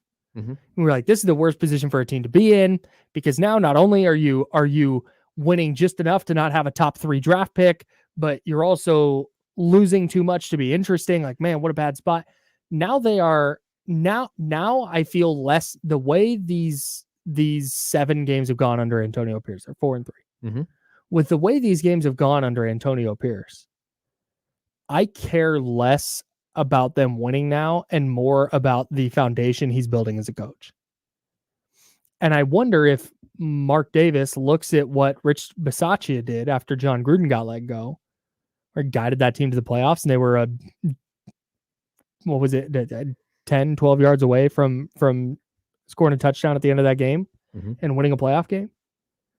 I think Mark Davis is going to look at that and look at how the players rallied around Bisaccia and go, hey, I don't want to lose that again. So let's keep Antonio Pierce. And then, like you said, make sure that there's a really strong, experienced coaching staff around him, because there's going to be highs and lows and ebbs and flows that comes with expectation. Yeah, you have to somehow disguise his weaknesses. And you do that by bringing in good people, letting either him or having a really experienced GM go out and help him build a coaching staff of smart people that are up and coming, that will stick around. Maybe one really good, like solid veteran coach that fits his idea, right, of what he wants to do as a football coach. Yeah. And then you just keep bringing in, you have to open your wallet and you have to pay for really high-end assistant coaches to support him. And that's fine. because you're not going to pay him the same money that you would some of these high end coaches. No doubt. As a head coaching at that head coaching position. Mhm. So go fill out the roster the right way. I'm with you. It's much different when, like, just say the Kings, when you go out and you bring in a coach. It's Michael Malone, right? Who hasn't been a head coach before, but you're going to give him good money, but not the best money. You're not giving him Greg Popovich money. You're not giving him even what Mike Brown's making. But then if you're going to bring in a guy like Mike Malone in 2013, you really need to build out his coaching staff, because this is his first time doing this. So let him bring in people he's comfortable with. Let him bring in his dad, who worked through the first part of training camp. But then on top of that, add some experience along the way to make sure that he has the right group around him. And I don't think the Kings open up their purse strings and let him do that. And that's tough. Like, all the money that he would have liked to have spent. And I think you can say the same about Luke Walton. I think you can say, Dave Yeager had his group of guys, but Luke Walton, one of his first hires that he wanted was Brian Shaw, and they wouldn't open up the purse strings to go get Brian Shaw to be his lead assistant. So these are problems. And if you're Mark Davis, who has, been cheap the last, decade, you have to worry that they're not going to open the purse strings. And then if that's the case, then you're going to need to go get a much better, more experienced head coach. Yeah, and I don't know if Mark Davis is going to want to do that. No. But I mean, Antonio Pierce to me at this point isn't the cheap way out. If they were 2-5, but it's like, yeah, but the vibes. Like, no, man, they're playing good defense and they're figuring out how to scratch and claw and win games with a team that is not awesome. Yeah. It's super impressive. And I think there's no harm in rolling with this for the next couple of years and just seeing, like, hey, where does this go? What does this foundation lead to? Because they haven't had a stable foundation like this with a coach in a long time. Yeah. So if you can commit to that and just see, the one thing I don't want to see happen, this cannot happen. If Mark Davis looks, and you still have to do a search, that's the other piece of this. You have to interview Antonio Pierce, interview other coaches, make sure that you are leaving no stone unturned. And if you walk away going, hey, you know what? A couple of really impressive coaches in there. Maybe you find a coordinator in there. You go, you know what? A few really impressive coaches, but and what Antonio Pierce did for this locker room, and we're talking to players, and they love playing for this guy. They want to play for this guy. They believe he is going to lead them back to the postseason into bigger and better things. And I think that's what you go with. The one thing they cannot do, there was a report in The Athletic that Antonio Pierce has this group of former coaches and friends who are former coaches who he's kind of leaning on right now to guide him through the end of the season. One of those coaches is Adam Gase. Keep Adam Gase so far away. Do not hire him as an offensive coordinator. Do not hire him as a quarterback's coach. Do not hire him as a quality control guy. Do not hire him as an advisor. Do not hire him as a water boy, as a locker room attendant, as a ticket taker, as an usher, whatever it is. Do not hire Adam Gase. Keep him so far away from what the Raiders are building right now. Okay. Because I do not want that stink around here. Yeah. That is not going to help. Interesting. It's amazing how there are those coaches out there that bring that. Doesn't matter what you do. Seriously. No, that's Adam Gase is one of them for sure. I want nothing to do with him. And frankly, I think Matt Nagy, the Chiefs offensive coordinator, is probably heading that direction as well. All right.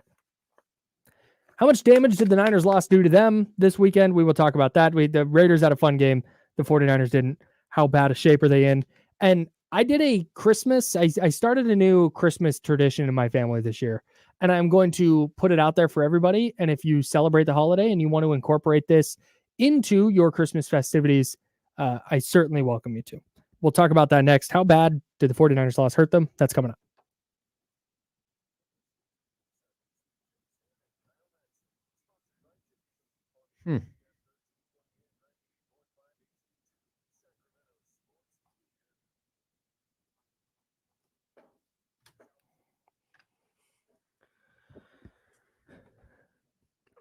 We have 1-2 minutes here. Okay. Yeah, breaks in this hour are short. I also need to make sure I'm breaking later. Sorry, Charlie. I broke too early. Oh. Yeah, no, it's just because of the short break. You know. Yeah, I gotcha. The whole radio thing.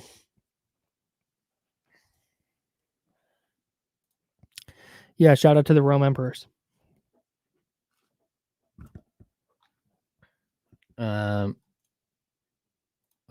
sorry. wrong one. Do yours. Yeah. Could they sit out last year, Tom L? Yeah, I mean, they showed they could sit out last year. So, I mean, not if they keep talking this way, but if I'm Monty McNair, I'm not sitting out this one. I mean, you got to get busy creating this, finishing this thing off.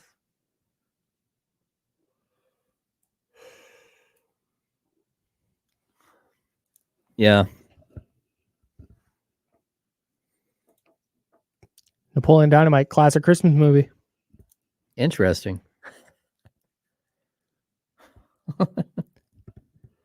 Lucky. Get your own tots, Todd. I've decided that saying to just unprompted, Die Hard is a Christmas movie is like wearing your Letterman jacket to your hometown bar when you visit. What? Yeah. I don't think so, Kyle. I don't know. It's just kind of stale. Like, ooh, so edgy. Oh, no, I don't think it's edgy to say that. But I think it can still be a stance. Okay. Yeah. Here we go.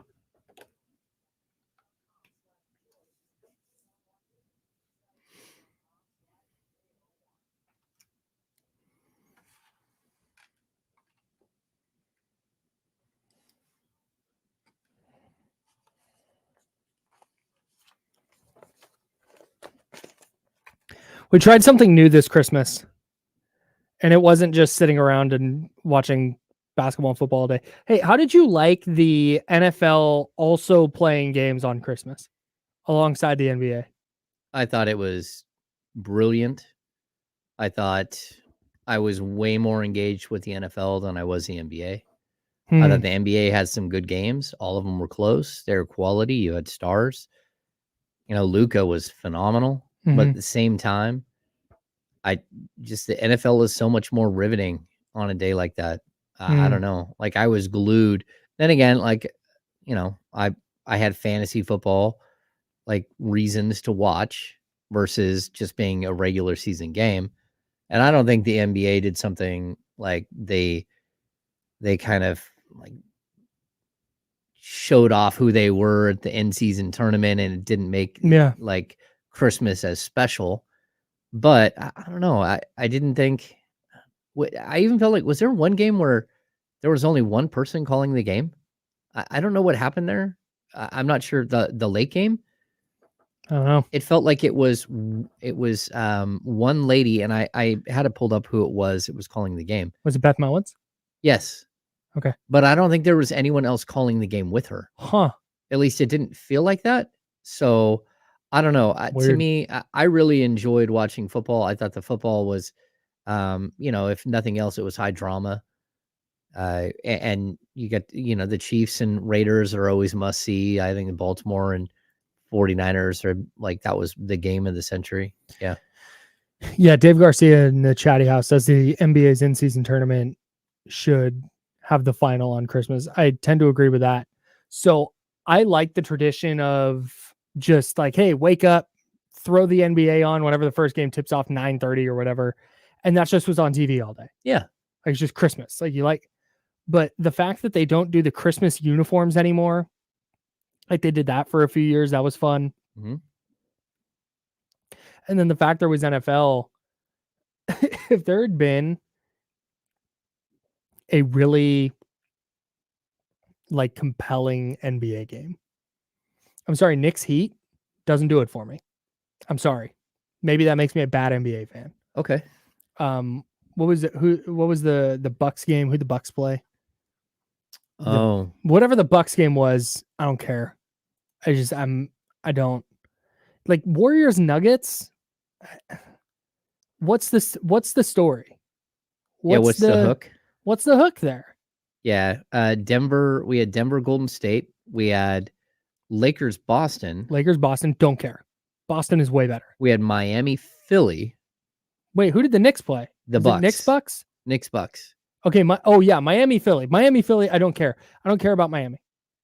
Okay. I don't care to watch them. And then Dallas, Phoenix was the late game. I'm out. Yeah, I'm out. I'm just out on all of it. Okay. I mean, I thought like watching Luka go for 50. Sure. I thought that was at least like enthralling Sure. to see him try to get there, and I think there was some intrigue to that game, but I don't know. Football is still king, man. That's what. So I'm trying to. I don't like that they were both on.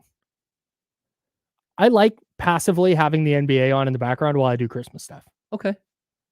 But with football, it's like, hey, that Raiders Chiefs game, you gotta lock in. Well, but I'm going to say the difference is I cover the NBA Mm-hmm. and you cover the NFL. Mm-hmm. And so NFL is work for you. NBA is work for me. Mm. They're both work for both of us because we have a show where we talk Right. about the NFL and NBA. But my real job is to cover the NBA. Yeah. Your real job is to cover the NFL. Mm-hmm. Like that's how we've been trained over the last 5 to 10 Sure. 15 Sure. years. But I think that might make it where you're not allowed to enjoy the game in the same way. And then sometimes, to be honest, I need a break from basketball. I need to not watch basketball Mm-hmm. because I watch so much of it. And then I prefer, like my Sundays, I reserve for, if again, I'll get up early if Man U's playing, I'll watch Mm-hmm. an EPL game at 8:00 in the morning. Mm-hmm. And then I'll go right into the NFL and I'll watch the NFL for 9 straight hours. Mm-hmm. I love it. I love watching Red Zone. I love having 2 TVs on. I love the Yeah. entire drama of it. Yeah. So I don't know. But again, that's my escape, where the NBA is not an escape for me. Yeah, I guess it's that.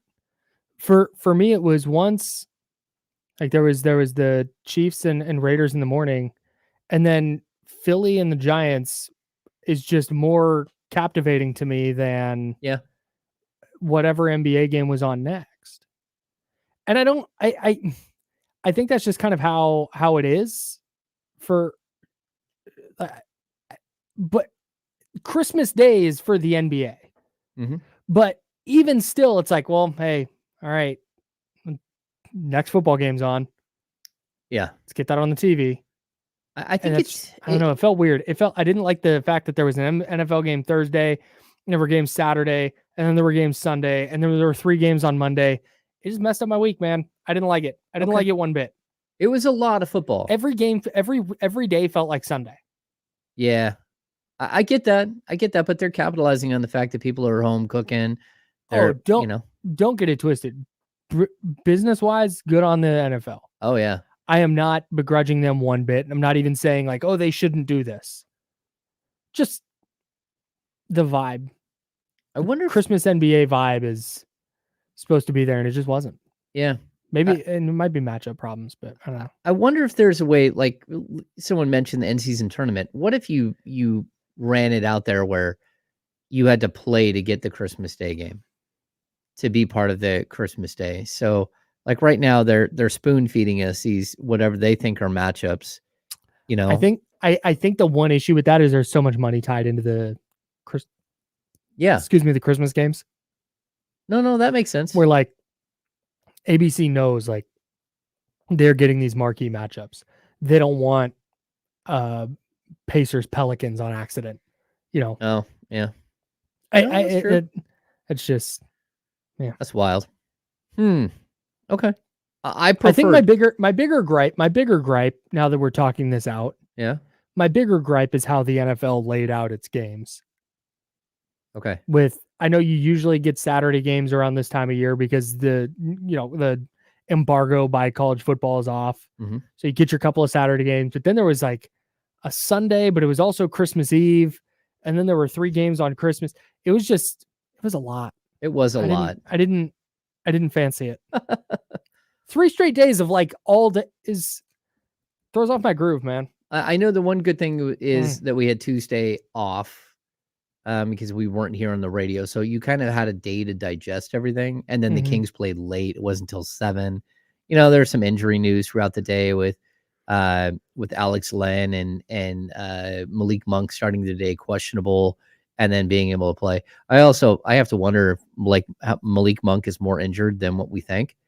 Just because he hasn't looked like himself for like a week. Yeah. And we keep seeing this foot injury show up on the injury report, and he missed a game, and Kings missed him desperately against Minnesota. But I kind of wonder if there isn't something more to the foot injury that's limiting him slightly and throwing him off. But yeah, it was kind of a quiet Tuesday outside of that, kind of like the dust settling from, between football and basketball, 7 games, like boom, boom, boom, boom. You're just getting bombarded. Yeah. There's so much to watch all day on Christmas Day. So I don't know. It's interesting. Speaking of traditions, we started a new tradition in my house. Yeah. And we borrowed this from a bad Christmas movie we watched. Oh. Actually, it wasn't bad. It actually turned out to be okay. It was about this Norwegian lady who brings her Indian boyfriend home to her family. Okay. And the cultural clashing of that. Okay. And it's a like I said, we were like, oh, hey, bad Christmas movie. And we turned it on. We're like, wow, this is actually good. But one of the things they did in the movie, I believe they were from Norway. They did something called Teeny Tiny Christmas. Oh. And it's 2 days before Christmas. So for them, they celebrate Christmas on the 24th. So it's the 22nd. So for us, we celebrate on the 25th. So we did it on the 23rd. Okay. And what my wife and I did was for Teeny Tiny Christmas, we turned on just like, hey, the Santa Claus, Home Alone 2. There was another one we watched there. We watched Alice in Wonderland just randomly. Okay. And then there was a fourth movie. Christmas Vacation, Christmas Story, Elf. Nope. I watched Elf while I was getting my tattoo done. There was another movie in there that I can't remember what it was. Muppets Christmas Carol. Okay. Yep. So we watched that, and we built gingerbread houses and ate some food and had some drinks, and it was the single best way to spend the day before Christmas. So Teeny Tiny Christmas is now a thing in our home.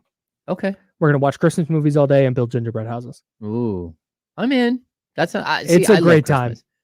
So we have our biggest is we go out and we cut our own tree. Oh, we also watched the Jim Carrey Grinch. Jeez, we watched a ton of movies. Oh, I like watching Scrooge with Bill Murray. That one, we saw an ad for that. We decided not to watch it. Oh, that's a great one.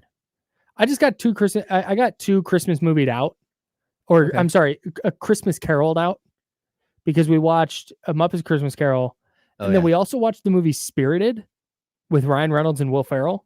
Oh, it's a little bit different spin on a Scrooge. Christmas Carol. Yeah. So I liked that one a lot. Okay. And so we watched it last year. We watched it again this year. I just kind of Christmas Caroled out. Yeah, we definitely watch a lot of Halloween movies. We watch a lot of Christmas movies.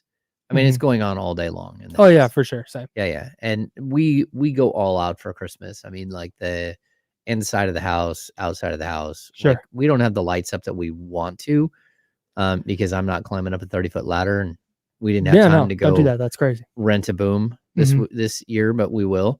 Yeah, I don't know. We've been doing it a while. Like, I've been married for a long time. So our Christmas tree is nothing but like ornaments from when we were kids or ornaments from when our boys were young. Yeah, we are definitely big Christmas people. Shout out. My wife even try Teeny Tiny Christmas next year. It's great. I'm going to try Teeny Tiny Christmas next year. My wife actually made all of the stockings. We have stockings and they're elaborate. And my wife had that's fun. Like needlepoint, or I don't know what she did. You said you did a Lego Christmas. Explain. Oh yeah, so my oldest, we got more Niner stuff coming up. Who's 20? He loves Legos and cakes. Like, yeah, oh yeah. But we built a wall of Legos this year. We went to IKEA and we bought shelving, and he has like cubes for all of his Legos. Yeah. So it was a Lego Christmas. Like, not only did he get Legos, but my wife and I, who we like to do puzzles on occasion, or you Sure. know, I love to do Legos. It was like, okay, so we got Legos as well. So, but they'll all go on his wall, of course. So good gift giving by him. He went out and got Legos that can fill up more of his Lego cubicles. But I don't want to talk about how much money in Legos he has. Yeah, he got a lot of Lego. He got the big marble one this year, sick. which has like, I don't know, 16 characters or something. That's yeah, tight. that was expensive. That's cool. Talk about it. All right. The 49ers did not give their fans a Christmas gift. The Ravens did, though. Yeah. Brock Purdy also gave away a lot of gifts. 4 interceptions as the 49ers fell to the Ravens 33-19. So let's look big pictures. Let the 4 interceptions, bad game for Brock Purdy, bad game for the offense.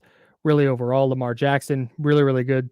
Lamar, the MVP frontrunner by a lot now. And I think he would have to do something pretty catastrophic to not win it. Yeah, he just walked off the field with it. Yeah, that's what it felt like. Well, and that's what was, dude, he was, there was so much focus on like, wow, look, Brock Purdy actually sucks, that I think Lamar Jackson's performance got a little bit lost. The 49ers had the game plan they had with Jalen Hurts, where it was like, gonna stay in your rush lanes and keep him in the pocket. And you know what, if he's going to beat us, not necessarily if he's going to beat us with his arm, but if their weapons are going to win, then so be it. Because their weapons aren't super scary offensively, just in a lineup and play scenario.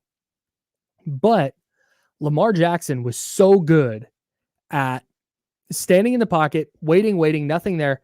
He would drop, you could see it on replays. He would drop his eyes, look around for a place to get out of the pocket, find it, get outside, then reset his feet and his eyes and either run. And he only ran for like 45 yards, but then he would make throws downfield and he was creating explosive plays out of situations where most quarterbacks are probably taking sacks. I thought the 49ers defense was actually, for the most part, pretty good.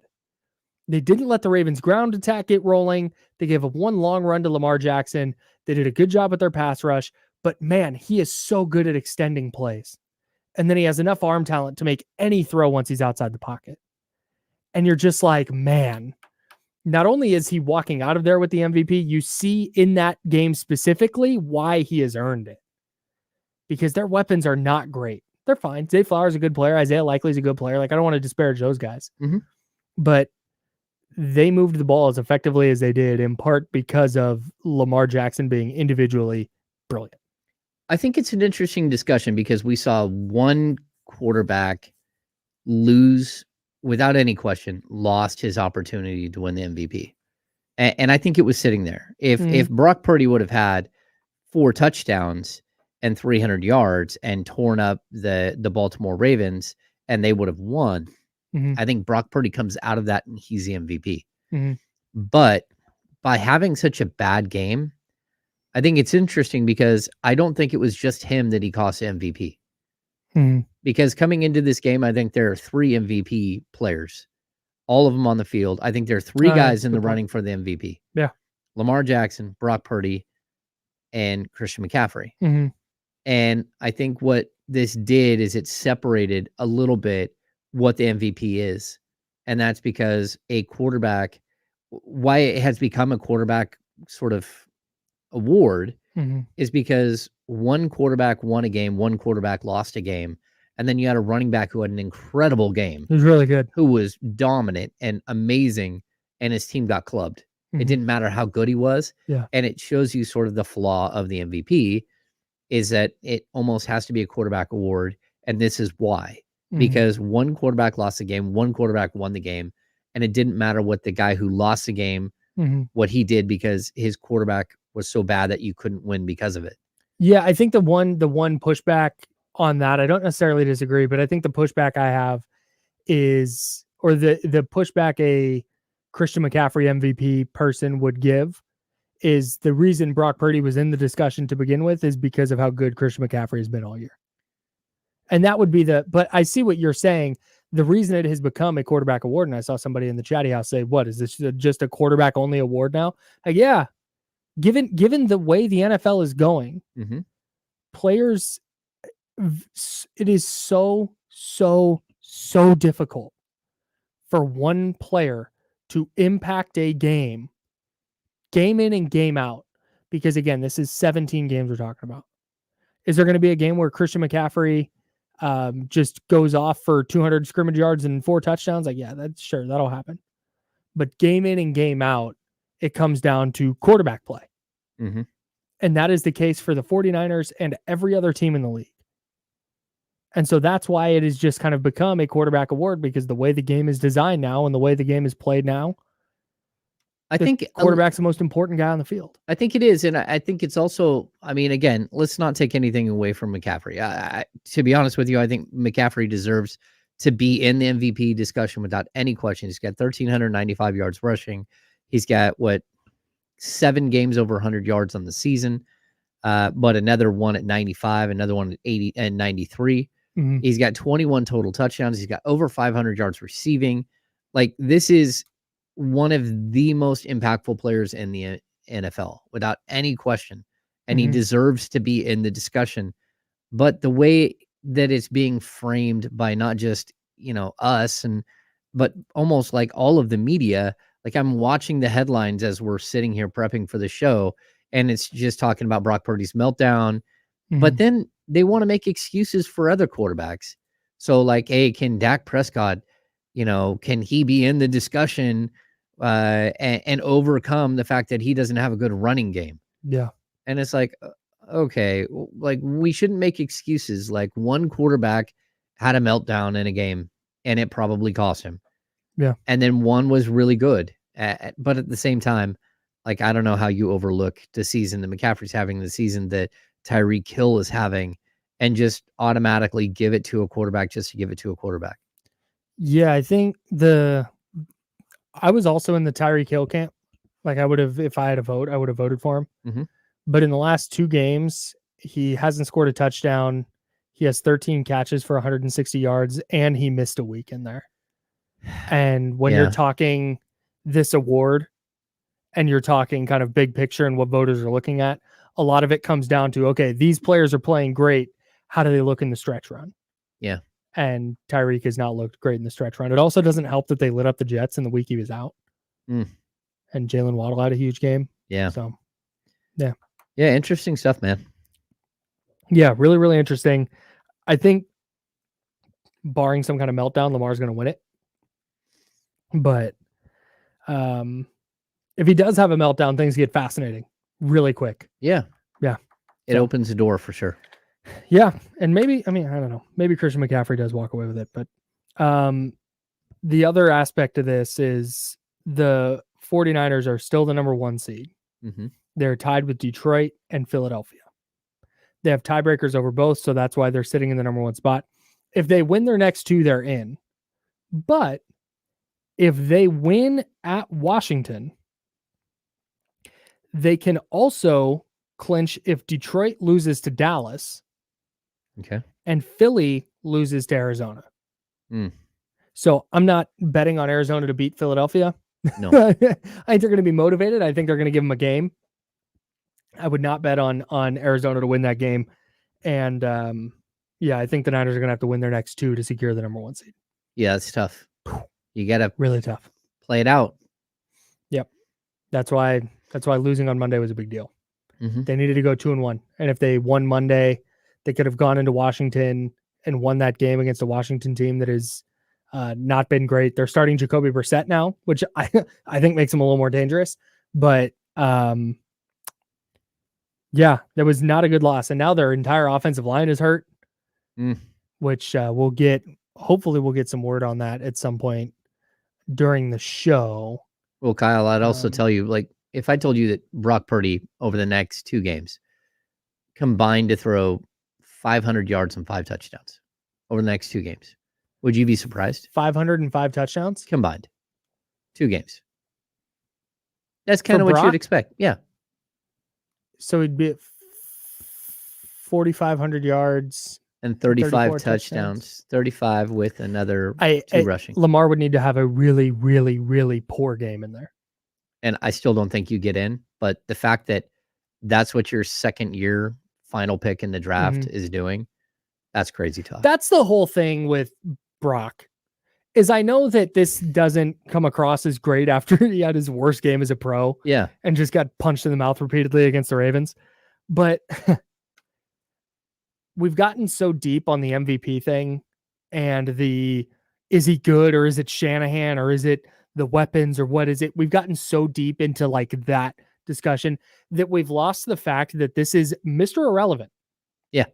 The final pick of the draft, who prior to Brock Purdy, the final pick in the draft had never thrown a pass in the NFL. The most notable thing a Mr. Irrelevant quarterback had ever done was when Chad Kelly took kneel downs for the Broncos.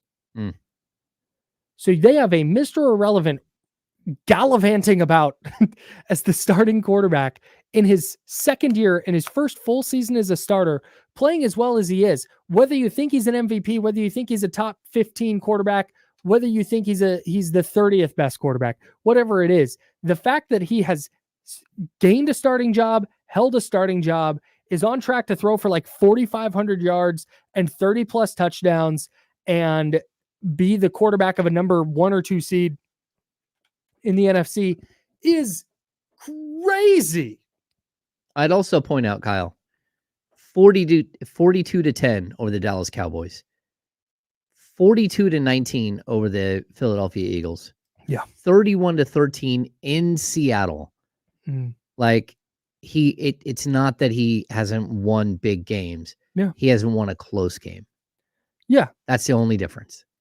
Yeah. Wild. He hasn't been able to play from behind. Yep. And that's a big knock. Like that's and where this specifically comes in, where the Brock Purdy, can he win a big game or whatever, where that comes in for me is not even so much about this year. That's about paying him. And you have a year plus to figure that out. And if you're sitting here after the 2024 season and going, hey, you know what? Just went 10-6 and 0-6 in games where we trailed at halftime because Brock can't throw us back into the game. Okay, now maybe your calculus changes. But that he hasn't figured that out by the end of his first full season as a starter 23 games into his career. I'm not ready to punt. Yeah. I'm not ready to punt on him. Yeah, I mean Monday was bad though. Yeah. Monday was a rough go for a guy who wanted to who conceivably wanted to win an MVP. Hey, ESPN 1320, what's your name? This is Javier from Vacaville. Javier in Vacaville. Oh my God, throwback. What's up, bro? How you doing? Hanging in there, man. What do you want to say? I just want to talk about one piece away, Sacramento. I want to see how Mr. Ham feels. Oh, appreciate you. Wait, you guys on the? I'm sorry. We go unscreened calls. We're a 2-man show, Hav. You're on the air, man. You're on Let's the air, do bro. it. Let's let it rock. Although I appreciate that was great. If I was screening the call, that was exactly what I needed. You're a pro. Go ahead. Sorry about that. You have operator that answers first. So, Mr. Ham, it's a pleasure. You know, I've been listening to you for over half my life. I've never had the pleasure to talk to you, but hey, it's, good day to start, 27th of December, 2023. I just want to know what you guys believe the Kings' number one piece would be to take them and put them in the top 3 in the Western Conference, because I feel like last year was an off year for the Western Conference. And, I don't think anybody is under the notion that they are what they would deem a championship level team. And I feel like they're truly one piece away. I just don't know how long they want to keep waiting to, prescribe that notion. But I think we all see it. A blind man can visualize that they need to add the piece. Now, I've seen things from Zach LaVine, who does not play an ounce of defense, to Siakams, the OGs, to even Kuzma's of the world. I just want to know from the insiders, Kyle Madsen, I have a lot of history with from the other station, but I, a lot of respect for it. I don't want to know what you guys think, because it's, scoring as many points they did between their 2 last night and losing like that is just egregious. And Thanks, Hop. Who do you think they should go get? Actually, you know what? We can answer that question next. All right. Realistic trade options for the Kings. Who makes them better? Who's that third piece? We'll do that with James Ham, Kings Insider, next on ESPN 1320.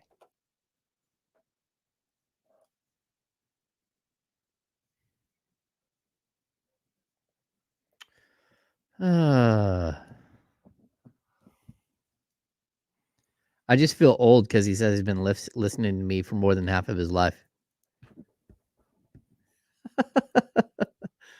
Thanks, Javier. Makes me feel old. Oh.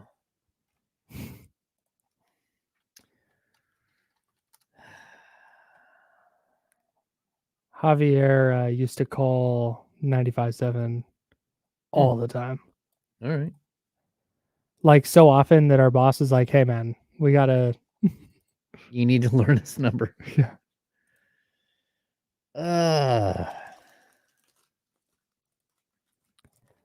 The one pitfall with not being able to screen calls is that I can't be like, yo, get to it. Yeah. It's fine. We're making it work. Sorry, Chatty House. What do you want from us? If someone wants to donate a year's salary so we can hire somebody to run the board.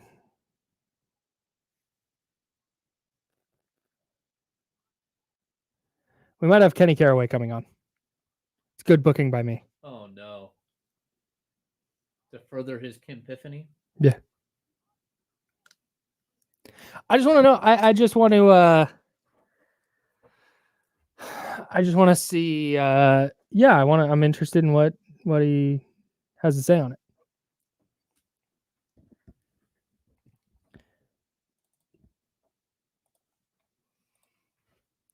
I'm stretching. That's good. How's your back feeling? It's okay. How'd babe? Oh, I unplugged. Uh-oh. All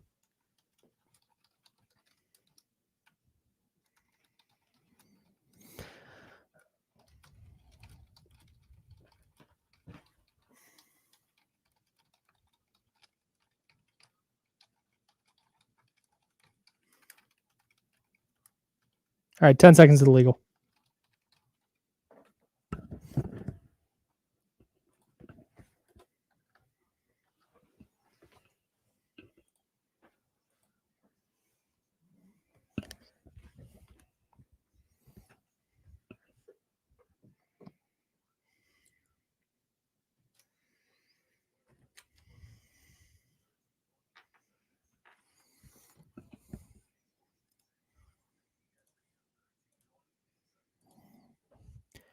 Hour number 4. That's right. James Ham over there, Kyle Madsen right here. We're hanging out with you from 10 to 2 each day this week, Wednesday through Friday, with no D'Lo and KC. They are taking the week off for the holidays. They will be back with you next year. I said, hey, James and I are going to fill in. There's just too much going on this time of year for me, man.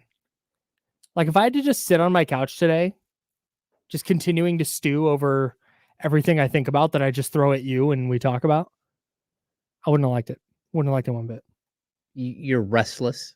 I do, man. I get restless. This is my favorite thing to do. So like when I don't get to do it, it's just weird. I like taking a vacation and stuff, but okay. I would like to be sitting. I mean, I will go home and put together Legos. What are we building? I built a Batman car yesterday. Oh, a Batmobile. A Batmobile. Okay. But from the original Michael Keaton Jack version. Mm-hmm. And then today I have a larger Indiana Jones set I need to put together. Nice, man. Hell yeah. Indiana Jones, Christmas movies. Okay. Everything's a Christmas movie. That's right. No, Kenny Caroway may or may not be joining us here shortly to talk about his Kevin Durant tweet, but Javier in Vacaville called 916-909-1320. 916-909-1320 is the phone number if you want to join the conversation. He said, what's a realistic like third piece? If I'm understanding his question correctly, what's a third piece the Kings could go get? Let's do it like this. I'm going to rephrase his question. Not because I think the Kings believe, and that's the discussion I want to have right now. We've gone to out thereville with the KD stuff, but let's go. The Kings believe Keegan Murray is the third guy. It's Murray, Fox, Sabonis. That's going to be their top 3 that is going to get them over the hump to win a title. So if they're looking trade deadline this year, is it OG, Siakam, and that's it? Or is there something greater out there? Because we talked about, okay, those moves on the margins, those 7th, 8th guys. Maybe you're adding a starter, but what does that trade look like? Okay. What do you think they do? Okay, so my criteria for what I would be looking for if I'm Yeah, Monte lay it out. McNair, it is this. I think that Fox and Sabonis, of course, are your point guard and your center moving forward. I also think that Keegan Murray's ability to play the 3 or the 4 gives you flexibility to go chase a high-end 3 or a high-end 4. And then I also think that if you got out of this trade deadline and you made a big splash, but it didn't address the 3 or the 4, and you walked out of it with Harrison Barnes and Keegan Murray as still your 3 and 4, but you improved somewhere like the 2, that would work as well. But it would have to, any one of these positions, it's got to be a player who's much better than what we're talking about, much better than just like improving the roster. Right? You have to get better. This isn't about adding a name. So I'm not going to go out and chase a Kevin Durant just to add a name. I'm not going to chase a Kyle Kuzma just because you had interest before. Maybe you can get a Kyle Kuzma. And that's not outlandish. If you think he pairs with Keegan Murray on the front line and he gives you more speed and more scoring punch and a little bit better rebounder, I'm fine with that if that's what the Kings decide to do. But that's kind of like the minimum. It's got to be Kyle Kuzma or way better. So it's got to be an OG Anunoby. If somehow, I don't think Mikal Bridges, in a perfect world, Mikal Bridges is a guy that I would point to even more than OG Anunoby without any question. I don't think he's going to become available. If Lauri Markkanen becomes available, yeah, go all in, push all your chips in that you can, because that's a guy who could really change the dynamic of your roster. It would give you a 4th, like top tier NBA talent that you could really like be considered a contender. But I think that there's a lot of players, it's not out there. It's not someone that people are talking about, but what if Donovan Mitchell makes it very clear, like Aldrin J says, I didn't even notice that before, but what if he's the guy who, again, tells the Cavs, like, look, I'm not coming back. So it's probably time to trade me now with a year and a half left, as opposed to trade me next year when you only get a rental. Like this would be a good time. Like that would be a player that, again, that's why I think the versatility of this roster, it goes beyond just your starting 5 and your rotation. It goes to this point where if you're going to do advanced roster construction, you can replace a 2, a 3, or a 4 on this team and get better. And each of those, you need something different. But whoever you're getting has got to be able to play defense better than what you have right now. It's got to be a better rebounder, more consistent, and that's how you would get better. Yeah, and that's this all comes back to me. Like, I think there's a bunch of players who could theoretically be had. This comes back to, what is Harrison Barnes worth to a team? What is Kevin Huerter worth to a team? What are Kings' first-round picks going to be worth? That's what I'm really interested to see, because maybe the Pacers do say, hey, you know what? We love Harrison Barnes. Need to add a fraction of defense to this team, and we think he can create enough, and he's shooting it well enough that he fits with what we're doing on offense. So, yeah, here's Harrison Barnes for Bruce Brown. Or here's Bruce Brown for Harrison Barnes. Whatever way that goes. Okay. Like that kind of, maybe that's out there. Maybe it's Dorian Finney-Smith. That's a name that's come up in the chatty-house. Maybe it is Keldon Johnson. I've seen Keldon Johnson's name come up from the Spurs as well. Okay, so like if you're looking to maintain or be a little bit better than the Dorian Finney-Smiths, the Bruce Browns, like some of these players, like they make sense, right? If you're looking to make a leap into championship contention, that's not what we're talking about here. And that's where, like, if we're going to play on the peripheral, and we're talking Alex Caruso or Trey Jones or, like Tyus Jones? Tyus Jones. Even I'd even put like Cam Johnson and who's the other one that you keep bringing up? Spurs. Like, Keldon Johnson. Yeah. Keldon Johnson. Those guys, like, they're good quality players, and you get younger and you stay around the same player arc. But that's not what will put the Kings over the top. And that's, I mean, if you want to be a contender, I don't think that Kyle Kuzma makes you a championship contender. I'm just going to like put it out there. No, like I don't think so a guy who plays on a non-serious team, who's just like having a good time. You said it earlier. He makes you better. I think he's probably a better player at this point than Harrison Barnes. Yeah. But to what end? Now you're winning in the first round. Yeah. And you're still, which I think they can do now. The same about John Collins. Would John Collins maybe be an upgrade on paper over Harrison Barnes? Sure. He's not an upgrade. He's not an upgrade in the locker room. He's not an upgrade in the community. Mm-hmm. He's not an upgrade in everything else that Harrison Barnes brings. Mm-hmm. So like, how do you get better if that's what you're doing? And that's where there are some, it's difficult to like make this a better team. You're really good, mm-hmm. but you probably need one more. And it's not just like a tweak. It's, again, even if we're looking at last year versus this year, it's not adding a Matisse Thybulle and a Mason Plumlee. Like, if you want to have championship contenders, you're a playoff team. Those players mm-hmm. will help you, but they'll just solidify you as a playoff team. Mm-hmm. If you want to take a leap, it's going to have to be bigger than that. And I don't know how you get to bigger than that, but even like a Keldon Johnson, that's not bigger. He's not it makes you a little better. Yeah. He's not a guaranteed makes mm-hmm. you way better. Like now we're talking. It's even like Cam Johnson. That's mm-hmm. not what we're talking about. And this is what this conversation for me always comes back to. And it sounds like Kenny Caroway is going to join us at 1:15. Okay. So this is what this conversation always comes back to for me is I agree with you that, yeah, you can go get Keldon Johnson. That makes you better for sure. You can go get, who else have we talked about? Bruce Brown, Dorian Finney-Smith, all these guys. Those guys make you a little better for sure. And you like your playoff rotation a little better. But are you then taking the Kings over the Nuggets all of a sudden? In a 7-game series? I'm not. No, I'm not. And again, if I'm adding one of that type of player, that mm-hmm. level player, that would have to be in addition to your current rotation. We're not talking about, like, you can't take a lateral move. I mean, if you're getting way younger for a lateral player, mm-hmm. sure, that's one thing. But like, you're not going to take a move just to make a move, especially with your core. Again, when we talked about the Thybulle and Plumlee, mm-hmm. that was in addition to what you already had. Yeah. We're not talking about giving up a Harrison Barnes to go get a Bruce Brown and doing, a more defensive minded version of right. Like it's probably not a horrible move.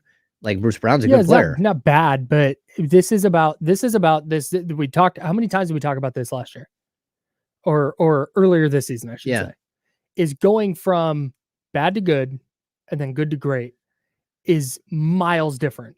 Yeah. And they're good. They're a good team. They're going to make the playoffs and they could definitely win a first round series and second round's up in the air. And I don't think they win the conference finals. That's just kind of where they're at right now for me. Yeah. And I think to make that leap, I think if, and I think he probably should be at this point, if Keegan Murray is going to be off the table, I don't know how they make that move that we're talking about. That's what this always comes back to for me. And that's why I start talking about on the margins. It's like, okay, if you want to get better, which I think they do, I think I think it would be detrimental to just ride through this season as is. I don't think that really helps anybody. So that's why I do think you're talking about on the margins and talking about, okay, in a first round series, maybe you're just better than, Golden State or whoever you wind up going against. Mm-hmm. But then the second round, maybe you like your rotation a little bit better against Dallas or Phoenix or whoever, the Lakers. I don't know, whoever they'd wind up playing in the second round. And okay, that's nice and that helps. And maybe having De'Aaron Fox, he's the best player on the court every night. And now you sneak through a second round series because you had him. And hey, Keldon Johnson helped your perimeter defense so much. And you're able to stop Kyrie and Luka from totally taking over. Like that's the kind of move I think we're talking about. Yeah. And it's going to be a lot of in the playoffs this year. It's going to be a lot of like, hey, can De'Aaron go at 40 tonight? Mm-hmm. And that's kind of what it's going to come down to. And then maybe next offseason, you're looking at kind of, okay, how did this season end? And that's the other thing is what they need now on December 27th may not be what they need in July. No, that's very true. It's based on how the season goes. Yeah, we can just see the outline of what they need right now, but what they need come playoff time, might be totally different. Yeah. I just think that they, again, they are a major piece away from being a contender. They're a good team. They're a really, really good team. And I think that they can be a high-end playoff team. Yeah. But changing that into, something different, that's not easy. Yeah. Yeah. It's going to be, man, they might be the most interesting team in the league, regardless of what Kevin O'Connor says. Super close. No, they are. Right. They're super close. They are. No, I'm right there with you. All right. Kenny Caroway is going to join us next. We spent so much time talking about his Kevin Durant tweet. And I was like, hey, we need to get Kenny's thoughts on this. Yeah. So that's what we're going to do next. We'll have some fun with the KC side of D'Lo and KC. They're off this week, but Kenny's going to take a couple minutes out for us. Caller I see on the line. We'll get to you as well. That's all coming up next on ESPN 1320.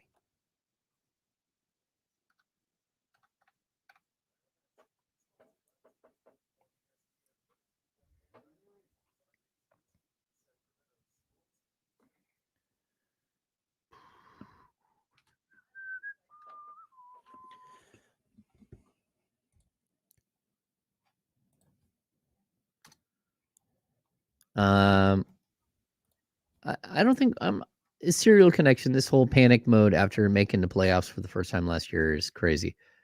I'm not saying this panic mode. I'm just saying, like, if you keep saying that this is who you want to be, championship contender, we're almost 30 games into the season and you're 22nd in defensive rating. Your offense is not who it should be, and you got players who are stumbling big time. Like, if you want to be something, you have to have the players to be that team. That's all. Somebody was mad at me on Twitter because we're not talking about the Kings enough. We talk about the Kings all the time. That was kind of my thought, but hey, what do I know? I don't know. We've talked about Christmas. We've talked about what was your favorite Christmas present, Kyle? Oh, my record player for sure. Yeah. Wife had a grand freaking slam with that one. Yep. I had no idea too. I had no clue. Cool. Yeah, I had not even an inkling. Oh, nice.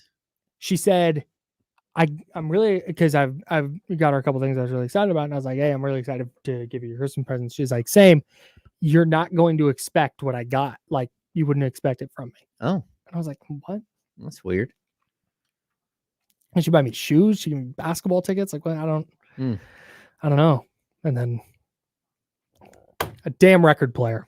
Oh. First thing I'm going to do when I get home, I'll load up a record. You should stop on the way home and get a new record. I might. No, I'm going to stop at my dad's house. Oh, my parents' there it is. There it is. Right down the street, there's a vinyl store. Oh, there he is. There he is. Yo. What's up, Kenny? We're y'all?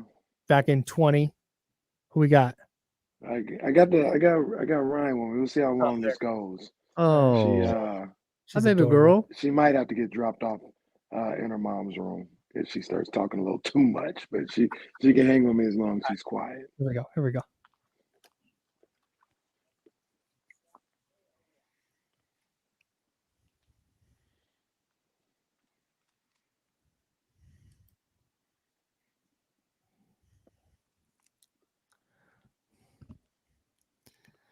Oh, look who it is. That's James. I'm Kyle. No D'Lo and KC this week, but Kenny Caroway of D'Lo and KC joining us now. Kenny, Merry Christmas. First of all, happy holidays to you and your wonderful family. How did Christmas? Likewise, fellas. Likewise. How did Christmas go up until the 49er game? It was great up until the 49er game. Then it's been the 24 hours from hell. I had to deal with that 49ers game and then the Kings last night. My goodness. I just wanted to get out of those 24 hours as quick as possible. So you got out of those 24 hours by tweeting something today. I saw it and I'm like, you're going to do this and then not be on the radio. So I had to grab it. It's my gift to you guys. You know what I'm saying? Y'all go ahead, man. Spent a lot of time on it. It's a Ken-piphany. It's a Ken-piphany. It was. So we've talked about it a lot and we've gotten people's thoughts on it and this and that. I want your thoughts on it. Your tweet, paraphrasing here, was like more or less, hear me out. Would you trade Keegan Murray for Kevin Durant? And Kenny, where do you land on that question? I'm not exactly sure yet, to be honest with you. I think it's a tough call either way. I don't understand, not judging anybody, but I'm just saying I don't understand anybody that says yes or no either way so fast. Because on one hand, you've got Keegan Murray, who he's shown me a lot in the last 6 months about what he could be, who he could be in this league. Um, he was already better than I thought he would be coming out of Iowa, and then he went to another level. Like I said, in the last 6 months, and he's like, damn, he's a lot better than I thought he could be. And it's somebody that you build a franchise around, not like being a franchise player. I don't see that yet, like De'Aaron, but he's part of the core, as we like to say, if you're trying to build a championship team, no doubt about it. But then you have Kevin Durant. And I think a lot of people who are saying like, no, like hell no, like he's 36 years old. He's always hurt. And I'm not trying to like disrespect nobody. Have you guys seen him play this year? He's really good. Have you seen what like the Suns are disappointing? And I tweeted something out the other day. I don't know if they're gonna make it. Like they're looking rough right now. But it's not Kevin Durant's fault. I promise you that. It's not because of the way he's playing. He made the NBA Cup all tournament team. His numbers were like 35, 6 rebounds, 7 assists, 65% from the field, 61% from three. Like he's been ridiculous this year. So that's all I have to say. I'm not sure. I really don't know what I would do because Kevin Durant is not your typical 36-year-old in his, I don't know, 18th season in the league. Like he is going crazy this year. And you put that with Fox and Sabonis, I just think you got to think about it at the very least. No, I'm with you, man. He is he's scoring 30 a night on basically 50, 40, 90 right now. Oh yeah. 52% from the field, 47% from three, and 87.5% from the line. Yeah. He protects the rim a little bit. I think the other thing too, 5.5 assists per game. It's not like he isn't willing to share and he's not willing to, make his teammates better, because I think he is. And, at the end of the day, he's a decent rebounder. He can play multiple positions. He can play the 3 and the 4. He's a good defender still. He's not a great defender still. He gives you a little bit of weak side shot blocking. I mean, I get it, but I think if I'm the Kings, like it takes more than Keegan. That's the problem. And they have such a belief in Keegan. And I'm not saying like, look, there is a trade in the world out there that the Kings would include Keegan Murray on. Like it doesn't matter. Like what I report is that like, hey, he's not in any trade discussions. But like if the Bucks call and Giannis Antetokounmpo is being waived in front of your face in exchange for Keegan Murray, then you do, and you have to do what's right for your franchise. But it would take that type of over the top, like, oh my gosh, this is a generational type player, a player that will change everything for our franchise and make us a contender. And I just don't see that happening. Do you guys think so? Here's the thing that I get stuck on. Like I said, not saying it would make me do the deal by this alone, but do you think that the Kings, say the trade was on the table, do you think they'd ever have an opportunity in this Fox Sabonis era to get a better player than Kevin Durant this year? That's where my hang up comes in, because we were just talking about the trade deadline and how if the Kings are going to make a leap into championship contender, it means making a significant move.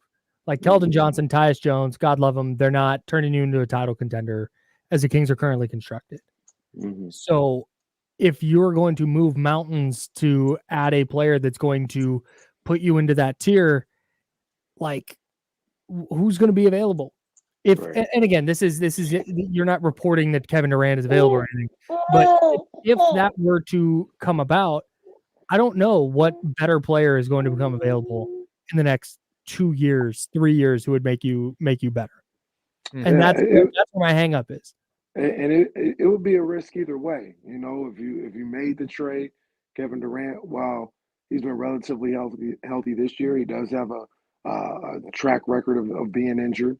He is 36 years old, so there's a risk involved in that.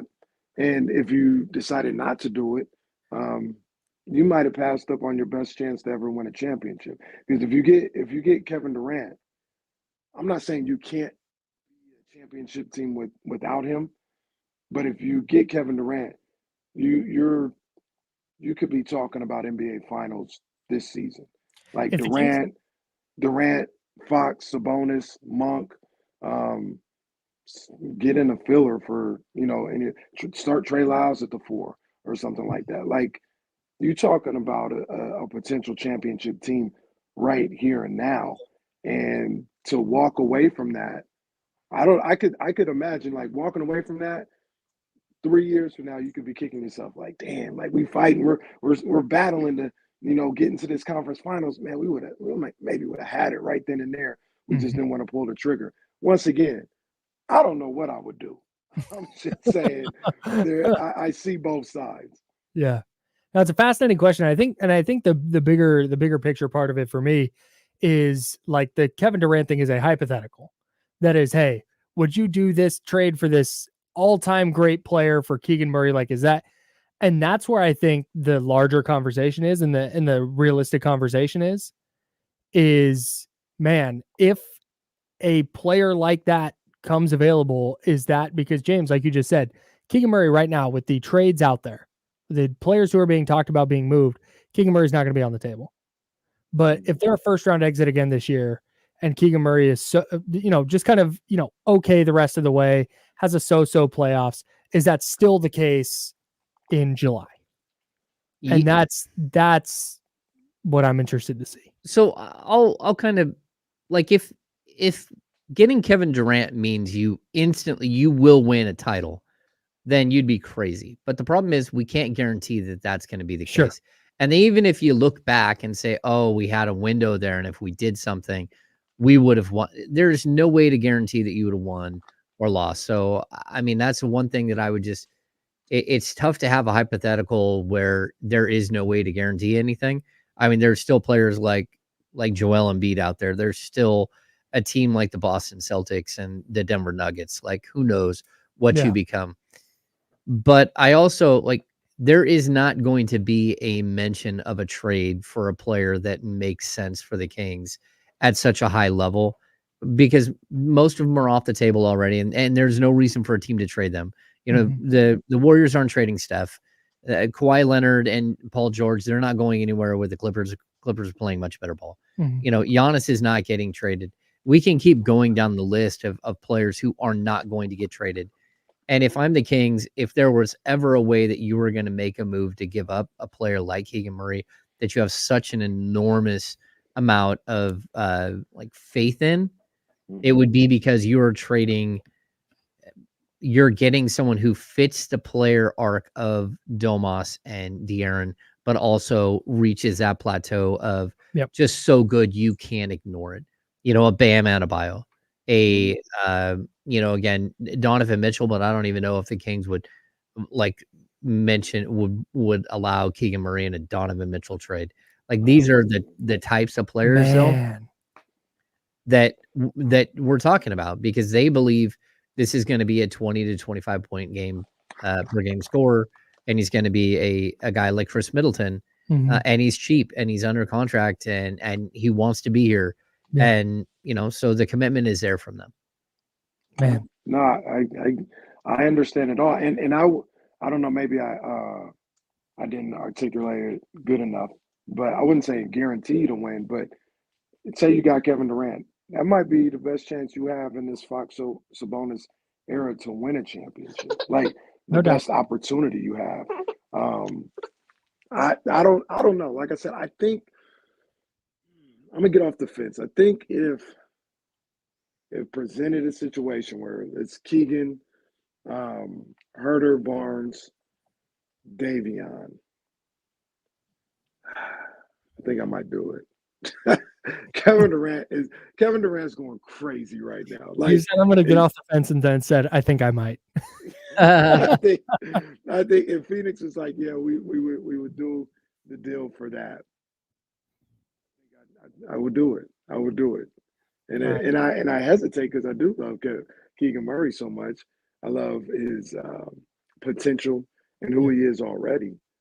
But Kevin Durant makes you a legit title contender right now. And I don't know if you can say that as constituted. It's a compliment to Keegan Murray that you're even thinking about it. Yeah. That's kind of we're saying the only way to get a Hall of Famer is by giving up Keegan Murray. That's a, like you said, that's a compliment to Keegan Murray. High praise for sure. And part of the deals that you're going to have to make and decisions you're going to have to make at some point, probably in the next 9 to 12 months. Yeah. I don't know if Keegan is going to be necessarily the guy you're moving, but there's going to be some guys that we really like around here that you're going to have to move on from. It feels like right now, the way they're playing right now, right? The inconsistency, what we saw last night, it doesn't feel like this group is going to be the group that becomes a championship contender. Somebody's going to have to go. And maybe it's not as big as somebody like Keegan Murray. Maybe it's just Herter in Barnes or something like that. But it doesn't feel like this group is clicking enough to get to another level. Very good. Well, hey, that's Kenny Caroway. I can't wait to hear what you think about all this when you guys are back next week on Tuesday on January 2nd. That's when D'Lo and Casey are back in action. Casey, thanks so much for taking time out of your vacation to hang out with us and chat about your tweet at IMKDiddy on Twitter. He will be back with D'Lo next week. Kenny, appreciate you, buddy. Man, appreciate y'all, man. Y'all keep doing a great job, man. Appreciate you. Thanks, bro. See you. All right, there he is, Kenny Caroway. He would trade Keegan Murray for Kevin Durant. I'm glad we got that out of the way. So what we're going to do, James, I'm going to do this live on air because I can't do the thing where I just talk in the air because I got to talk to people. We're just going to go to like 44-ish. Okay. Let's do it. All right. That's what we're going to do. And then we'll get out at a normal time. I want to remind everybody real quick. You thought that the Golden Sky contest was over? Oh, no. There's still time. Golden Sky 2024 is going to be 3 big ratty days of country music and all the festival fixins you can handle under the sun and stars. So it turns out festival fixins means a lot of beer. There's apparently so much beer in the building. Get your crew lined up because ESPN 1320, that's us, has your chance to win. That's you.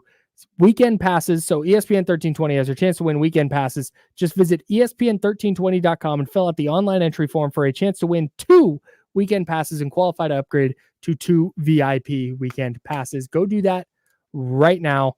And want to remind everybody as well that at 2:00, when our show is over, the Duke's Mayo Bowl begins. That's right. North Carolina, West Virginia, throw the records out when the Tar Heels and the Mountaineers play because they are facing off in the Duke's Mayo Bowl. That's coming up at 2:00. Some red hot bowl action right here on ESPN 1320. I cannot wait.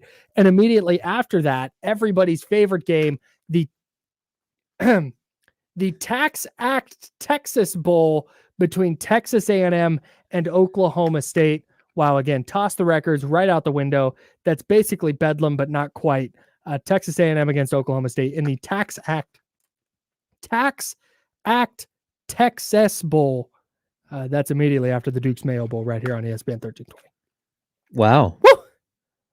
And tomorrow, housekeeping out of the way. Tomorrow at 4:30, Kyle, we have Thursday night football game of the year, Jets versus Browns. Hell yeah. 4:30. It's the last one. We got it. Last Final one. Jets Browns. Can't wait to close out the season with a doozy. Is that Joe Flacco revenge game? Final game there? No. That's not Al Michaels. I thought Thursday night football they're making changes. Am I wrong? Are they? Oh, maybe. We'll I know Al Michaels isn't calling playoff games. Oh, which is going to be weird, but sure. Yeah, that is weird. Al Michaels. Hey, can I get? You know what? I'm gonna be hot take guy for a second. Okay. Then we'll get to this caller. I think Al Michaels kind of washed. Really? Yeah. Well, I don't. Maybe it's Herb Street. Maybe his chemistry with Herb Street is bad. Yeah.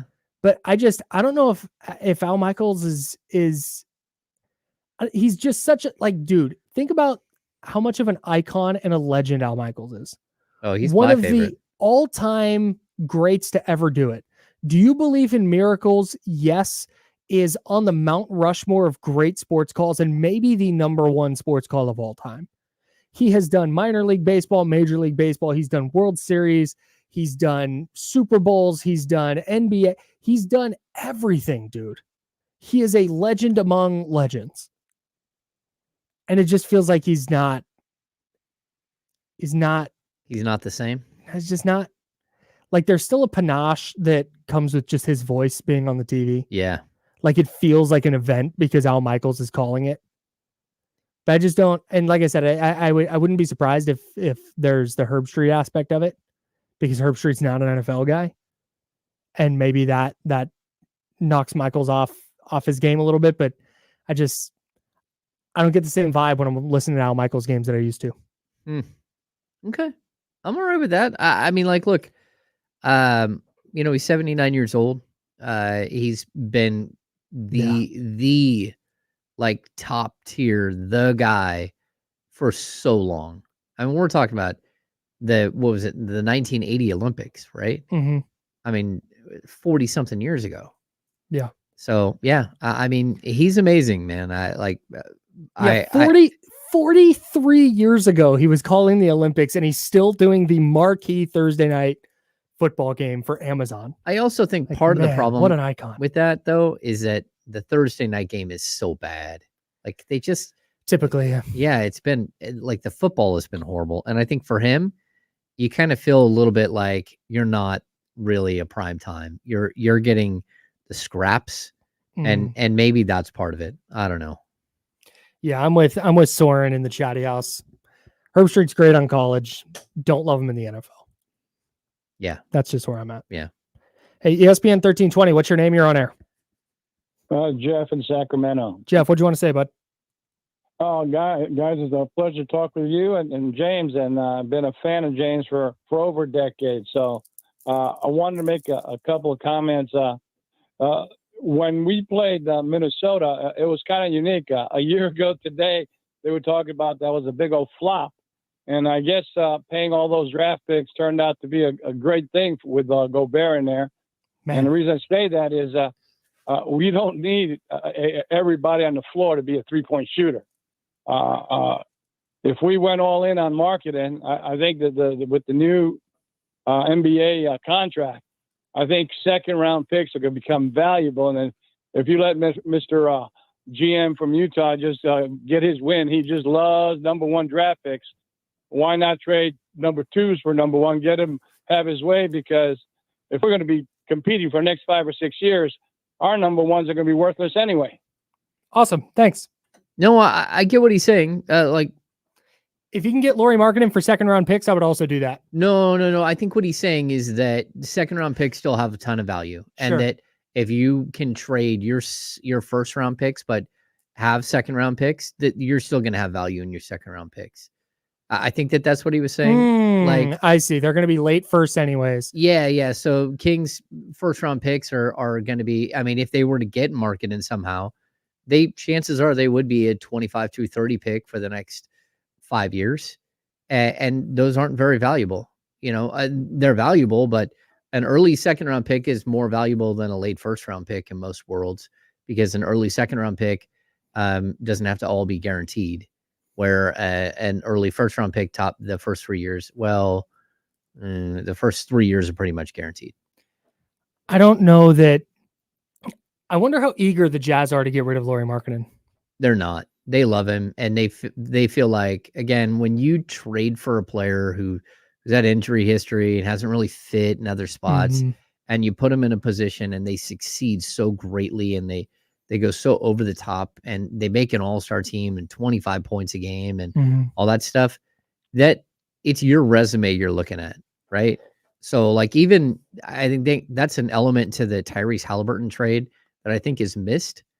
Like, Monty McNair selected Tyrese Halliburton, who looks like a Hall of Famer, with the number 12 pick, right? And Keegan Murray. And sure, did he trade him? He traded him, but he traded him for a 2-time All-Star, became a 3-time All-Star, and who can also be a Hall of Famer. Yeah, like that's what you did. You turned the number 12 pick in the draft into an All NBA center. Yes. I mean, you did a good job there. Those are Mhm. resume builders. Those are things that like go on your NBA headstone.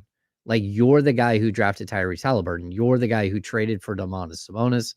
Like even Vlade Divac, for as much damage as some people think that he did, Mhm. he's also the guy that found De'Aaron Fox, even though it was a number Mhm. 5 pick. There were players all around him that didn't work out. And so it's one of those deals where like, yeah, it's a big deal to go out and find a guy like Lauri Markkanen Mhm. because you were able to turn a guy who had underperformed everywhere else and turn him into an all-star. Yeah. And that's big. Yeah. And that's why I'm interested because you mentioned something the other day. Well, this is a while back that I can't get out of my head because I'm of the mind that the Kings' first round picks are not going to have a ton of value because I think people see, hey, Domantas Sabonis, De'Aaron Fox, they have 2 all NBA guys. Like those firsts aren't worth a lot. But you said, and you mentioned, and this is again, like it's sticking in my head, that there are still a lot of dumb GMs that are not necessarily going to take that into account. And they're just going to go, oh, it's Sacramento. Like, yeah, we'll take Sacramento's first round picks. And maybe those are more valuable than I think they are. Yeah, if right now you had a 2026 Sacramento Kings first round pick, 2028 Sacramento Kings first round pick, and they were sitting on, say, the Oklahoma City Thunder in their war chest, and sitting alongside those are a 2026 Los Angeles Clippers and 2028 Los Angeles Clippers, and you say, hey, who would you want to, which of these picks do you want? Oh, they're taking the Kings all the time. They'll take the Kings every time, even though there's a good chance that the Kings picks are going to be way better. Yeah, we're talking about especially by 2028, 16 years of non-playoffs. Yeah. Everyone in the league looks at those picks as like, man, that's a great pick. Like the Kevin Huerter deal. If this ends up being the 25th pick in the draft or the 23rd pick in the draft that they got Kevin Huerter, man, it's a steal. Yeah. Yeah. It didn't look like that when you got it because it looked like it might be a top 12, top 14. But a top 25, the Kings won. That's the other aspect of this whole Kings team building conversation that I think if you can turn a second round pick into a starter, if Colby Jones develops and becomes a starter next year, that's where, hey, instead of making a trade, you're adding Colby Jones in the mix. Or maybe you have the 22nd pick next year and they have their 2024, right? They don't have their 20. It goes for the Huerter trade. If it's 22? No, if it's top 12 protected, I think. Okay. So in 24. Let's say in 25, they have the 22nd pick. And that 22nd pick turns into a starting caliber player. Like that's the kind of, I don't want to say luck because that's not luck. That's drafting and developing. But that's also, as we talk about trades and moves on the margins and who do they go get, that's also on the table. Like draft picks don't become worthless once you're out of the lottery. No. They still very much could matter for you. Well, they also can matter because they can go get you a seasoned veteran piece that makes more sense to help you right then. Mm-hmm. Like the Dorian Finney-Smiths of the world or like those types of players where you're like, man, he would look really good, but it's probably going to cost you mid-20s first. Mm-hmm. Okay. Yeah. That's fine. But you don't trade those picks now. You wait until on draft night and you can go get a player that you think can really help you. Fill the last 2 or 3 needs. Yeah, I think we're going to talk a ton of trade deadline going up to it. Oh, yeah. And unless that OG deal comes and the Raptors are like, we're out on this guy, and you know what? We'll take Harrison Barnes and 2 Sacramento firsts instead of Lou Dort and 2 OKC firsts or whatever first round picks. They have, I think, 1 from every team. But 2 of OKC's first round picks, I don't know, man. He's going to have some say in that. OG? Of course. Oh, yeah, for sure. Yeah, because there might be a city you would say yes to a trade to and a city that you wouldn't. Yeah. And that matters when you're entering the final year of your deal. Man, or when you're in the final year of your deal. Caller, I see you on the line. We will get to you next. 916-909-1320 if you want to join the conversation. We haven't done mad props yet. Yes. We haven't done mad props, and then the Pistons make the wrong type of history. We'll talk about it next on ESPN 1320 Sacramento Sports Leader.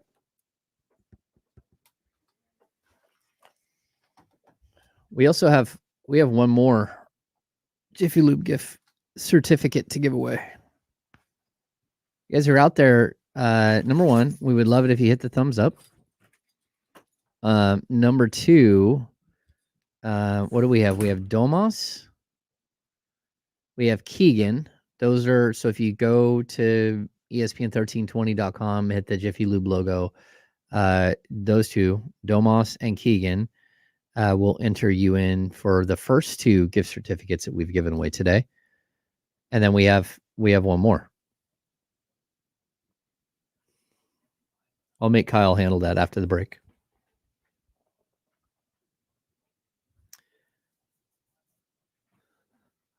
Yeah, Drew Down, the Lakers are going after everyone. It's because their roster isn't very good. And then they're going to have somebody who's willing to say yes to some of these players that they brought in. And I don't think, like, these aren't horrible players, but they also aren't just like game changers for anyone else either.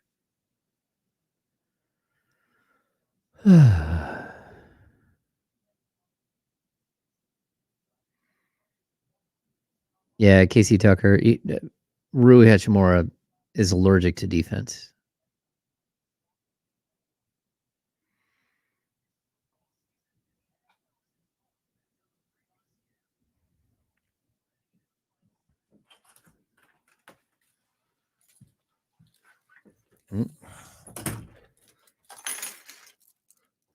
You good, Kyle?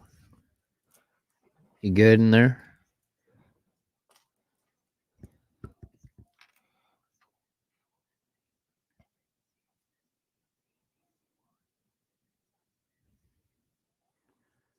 Kyle, we got one more Jiffy Lube. All right. We got a 50 seconds, so we're back here. Oh, sweet. Nice.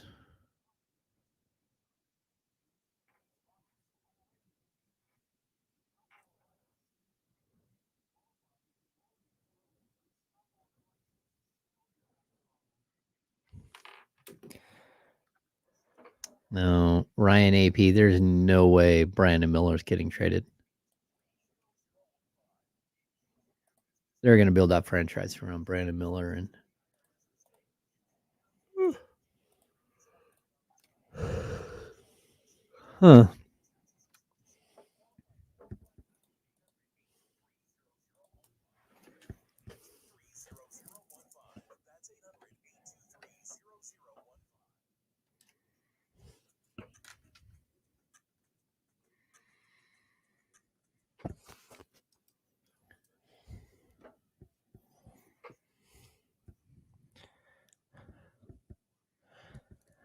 Appreciate y'all hanging out with us today. We've been here since 10 to 2 all week. Kyle Madsen, that's me. James Ham, that's him. We are the insiders. Typically, we're 10 to noon.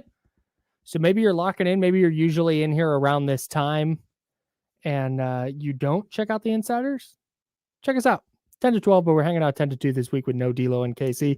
Kenny Caroway did join us a little bit earlier to talk about his Kevin Durant, Keegan Murray tweet. That was fascinating. Mm-hmm. Had a fun discussion with Kenny. 916-909-1320 if you want to get in this final segment. James, we have one more giveaway. We do. So last night's Kings game wasn't great. It was not. So we went Jiffy Lube Fast Break player of the game. We don't typically pick it from the other team, but I think this will be like the third time this year. Yeah, third time. And it was like, we just had Domas and Fox had a really good game. But to me, the story of the game wasn't Domantas Sabonis or De'Aaron Fox. Mm-hmm. For me, it was how bad the Kings defense was against the Portland Trailblazers without Shaedon Sharpe and without DeAndre Ayton. Mm-hmm.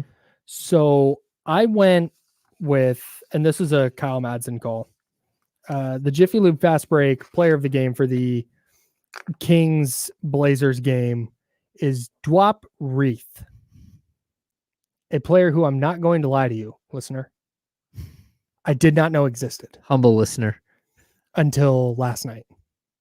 And he went out against the Kings and off the bench in 32 minutes, put in 25 points on 9 of 15 shooting. He was 3 of 6 from beyond the arc.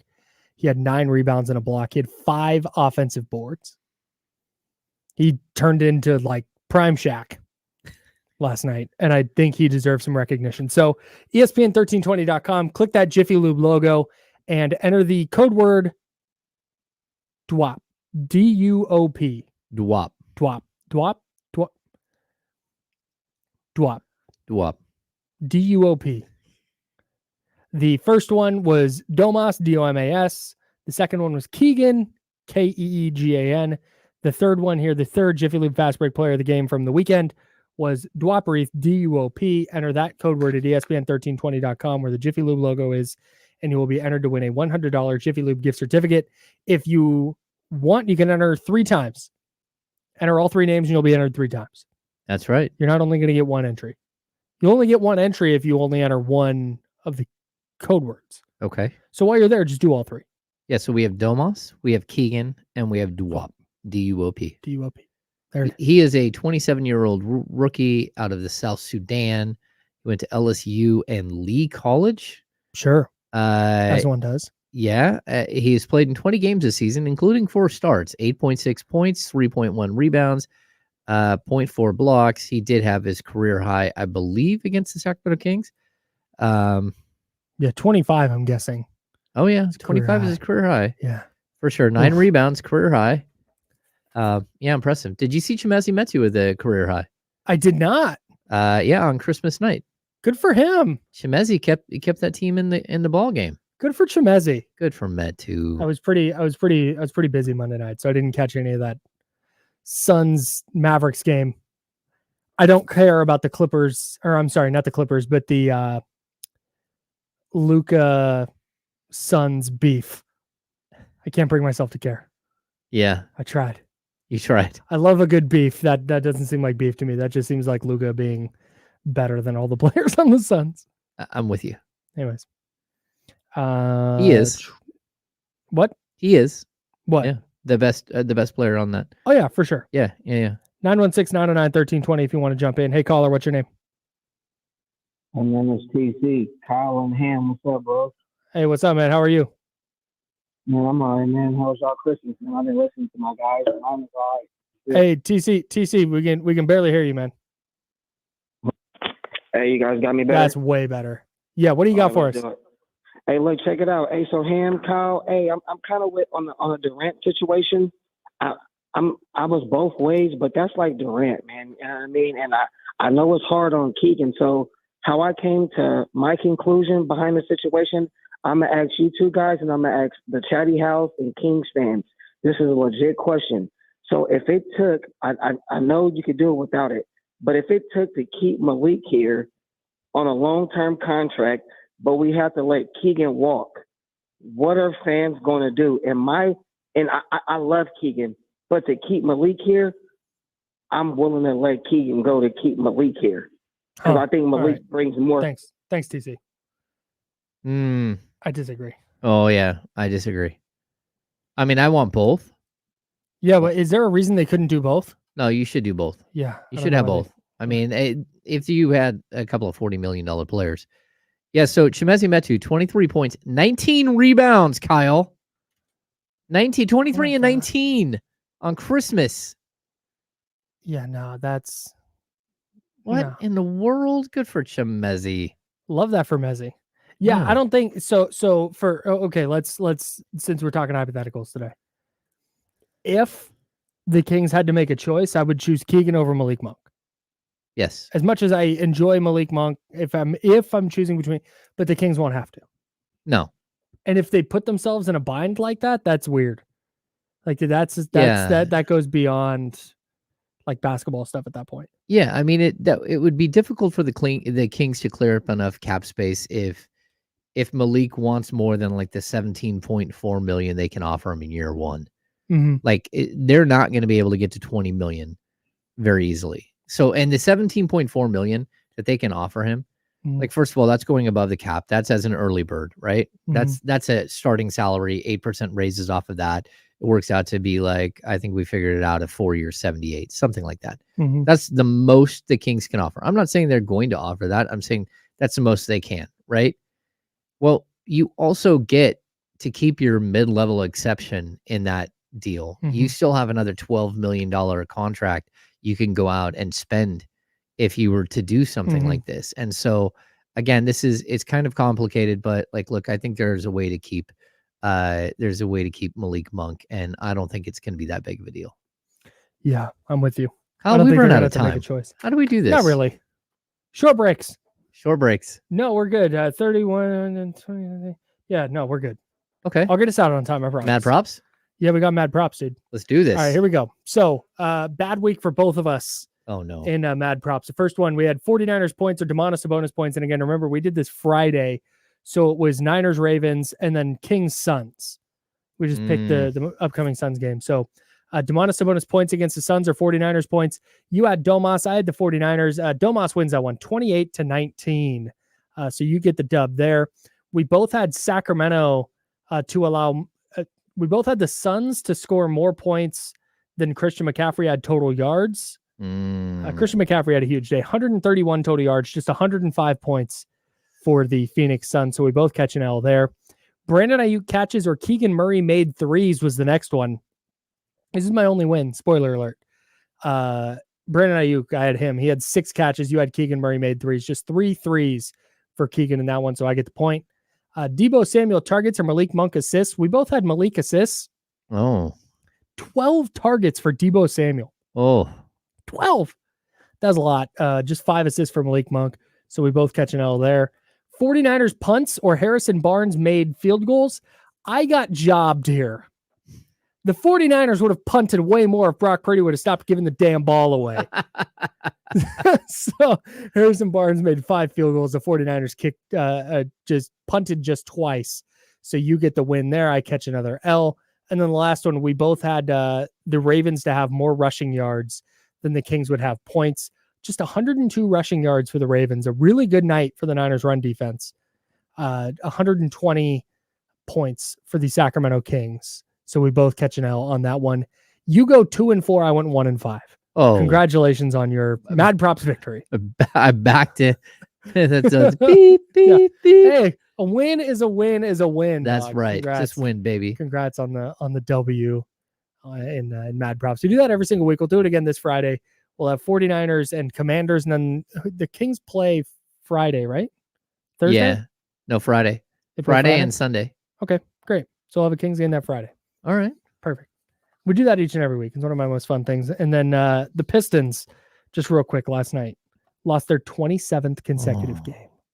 The longest single season losing streak in NBA history. I feel for him. I do too, man. I saw Ramsey in the chatty house earlier say, I think I'm in the minority. I want to see this go on as long as possible. And like, there's a sick part of me that wants to see that. Like there's part of me that wants to be like, yeah, I remember that year the Pistons lost 36 consecutive games. But then I start putting myself in the player's shoes, and I don't want that for anybody. They look so miserable, bro. And I feel for the fans, and I feel for Monty Williams. I don't feel for Monty Williams. Monty Williams got a bag, but I feel for their fans. I feel for the players, but I also feel for whatever team they wind up beating. I think it was a funny joke when we said it like 2 weeks ago that there are more Marvin Bagleys in the world than wins for the Detroit Pistons. It's still the case. Oh my God. And you made that joke like multiple weeks ago. It was a while ago. Man, tough night for the Pistons. All right. Hey, this has been super fun. Can't wait to do it again tomorrow and Friday. We will be hanging out with you every single day the rest of this week from 10 a.m. to 2 p.m. with D'Lo and Casey out. Reminder, if you're watching on YouTube, please hit that like button. We would appreciate that greatly. I was so worried that nobody was going to hang out today, and so many of you showed up and did, so we appreciate that a ton. Hope everybody had a great holiday. Everybody stay safe out there, and we will see you tomorrow at 10 a.m. For James Ham, I'm Kyle Madsen. This has been The Insiders on ESPN 1320, Sacramento Sports Leader. The Duke's Mayo Bowl, North Carolina and West Virginia, is next.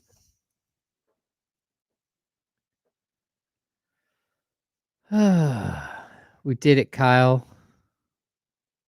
We made the world's best cup of coffee. Shady House, thank you for joining us today. Yeah, please go hit that like button, everybody. That would be awesome. We would appreciate that very much. Yeah. Everybody have a great day, great night. Like I said, stay safe. Don't do anything I wouldn't do. And we'll talk to you tomorrow.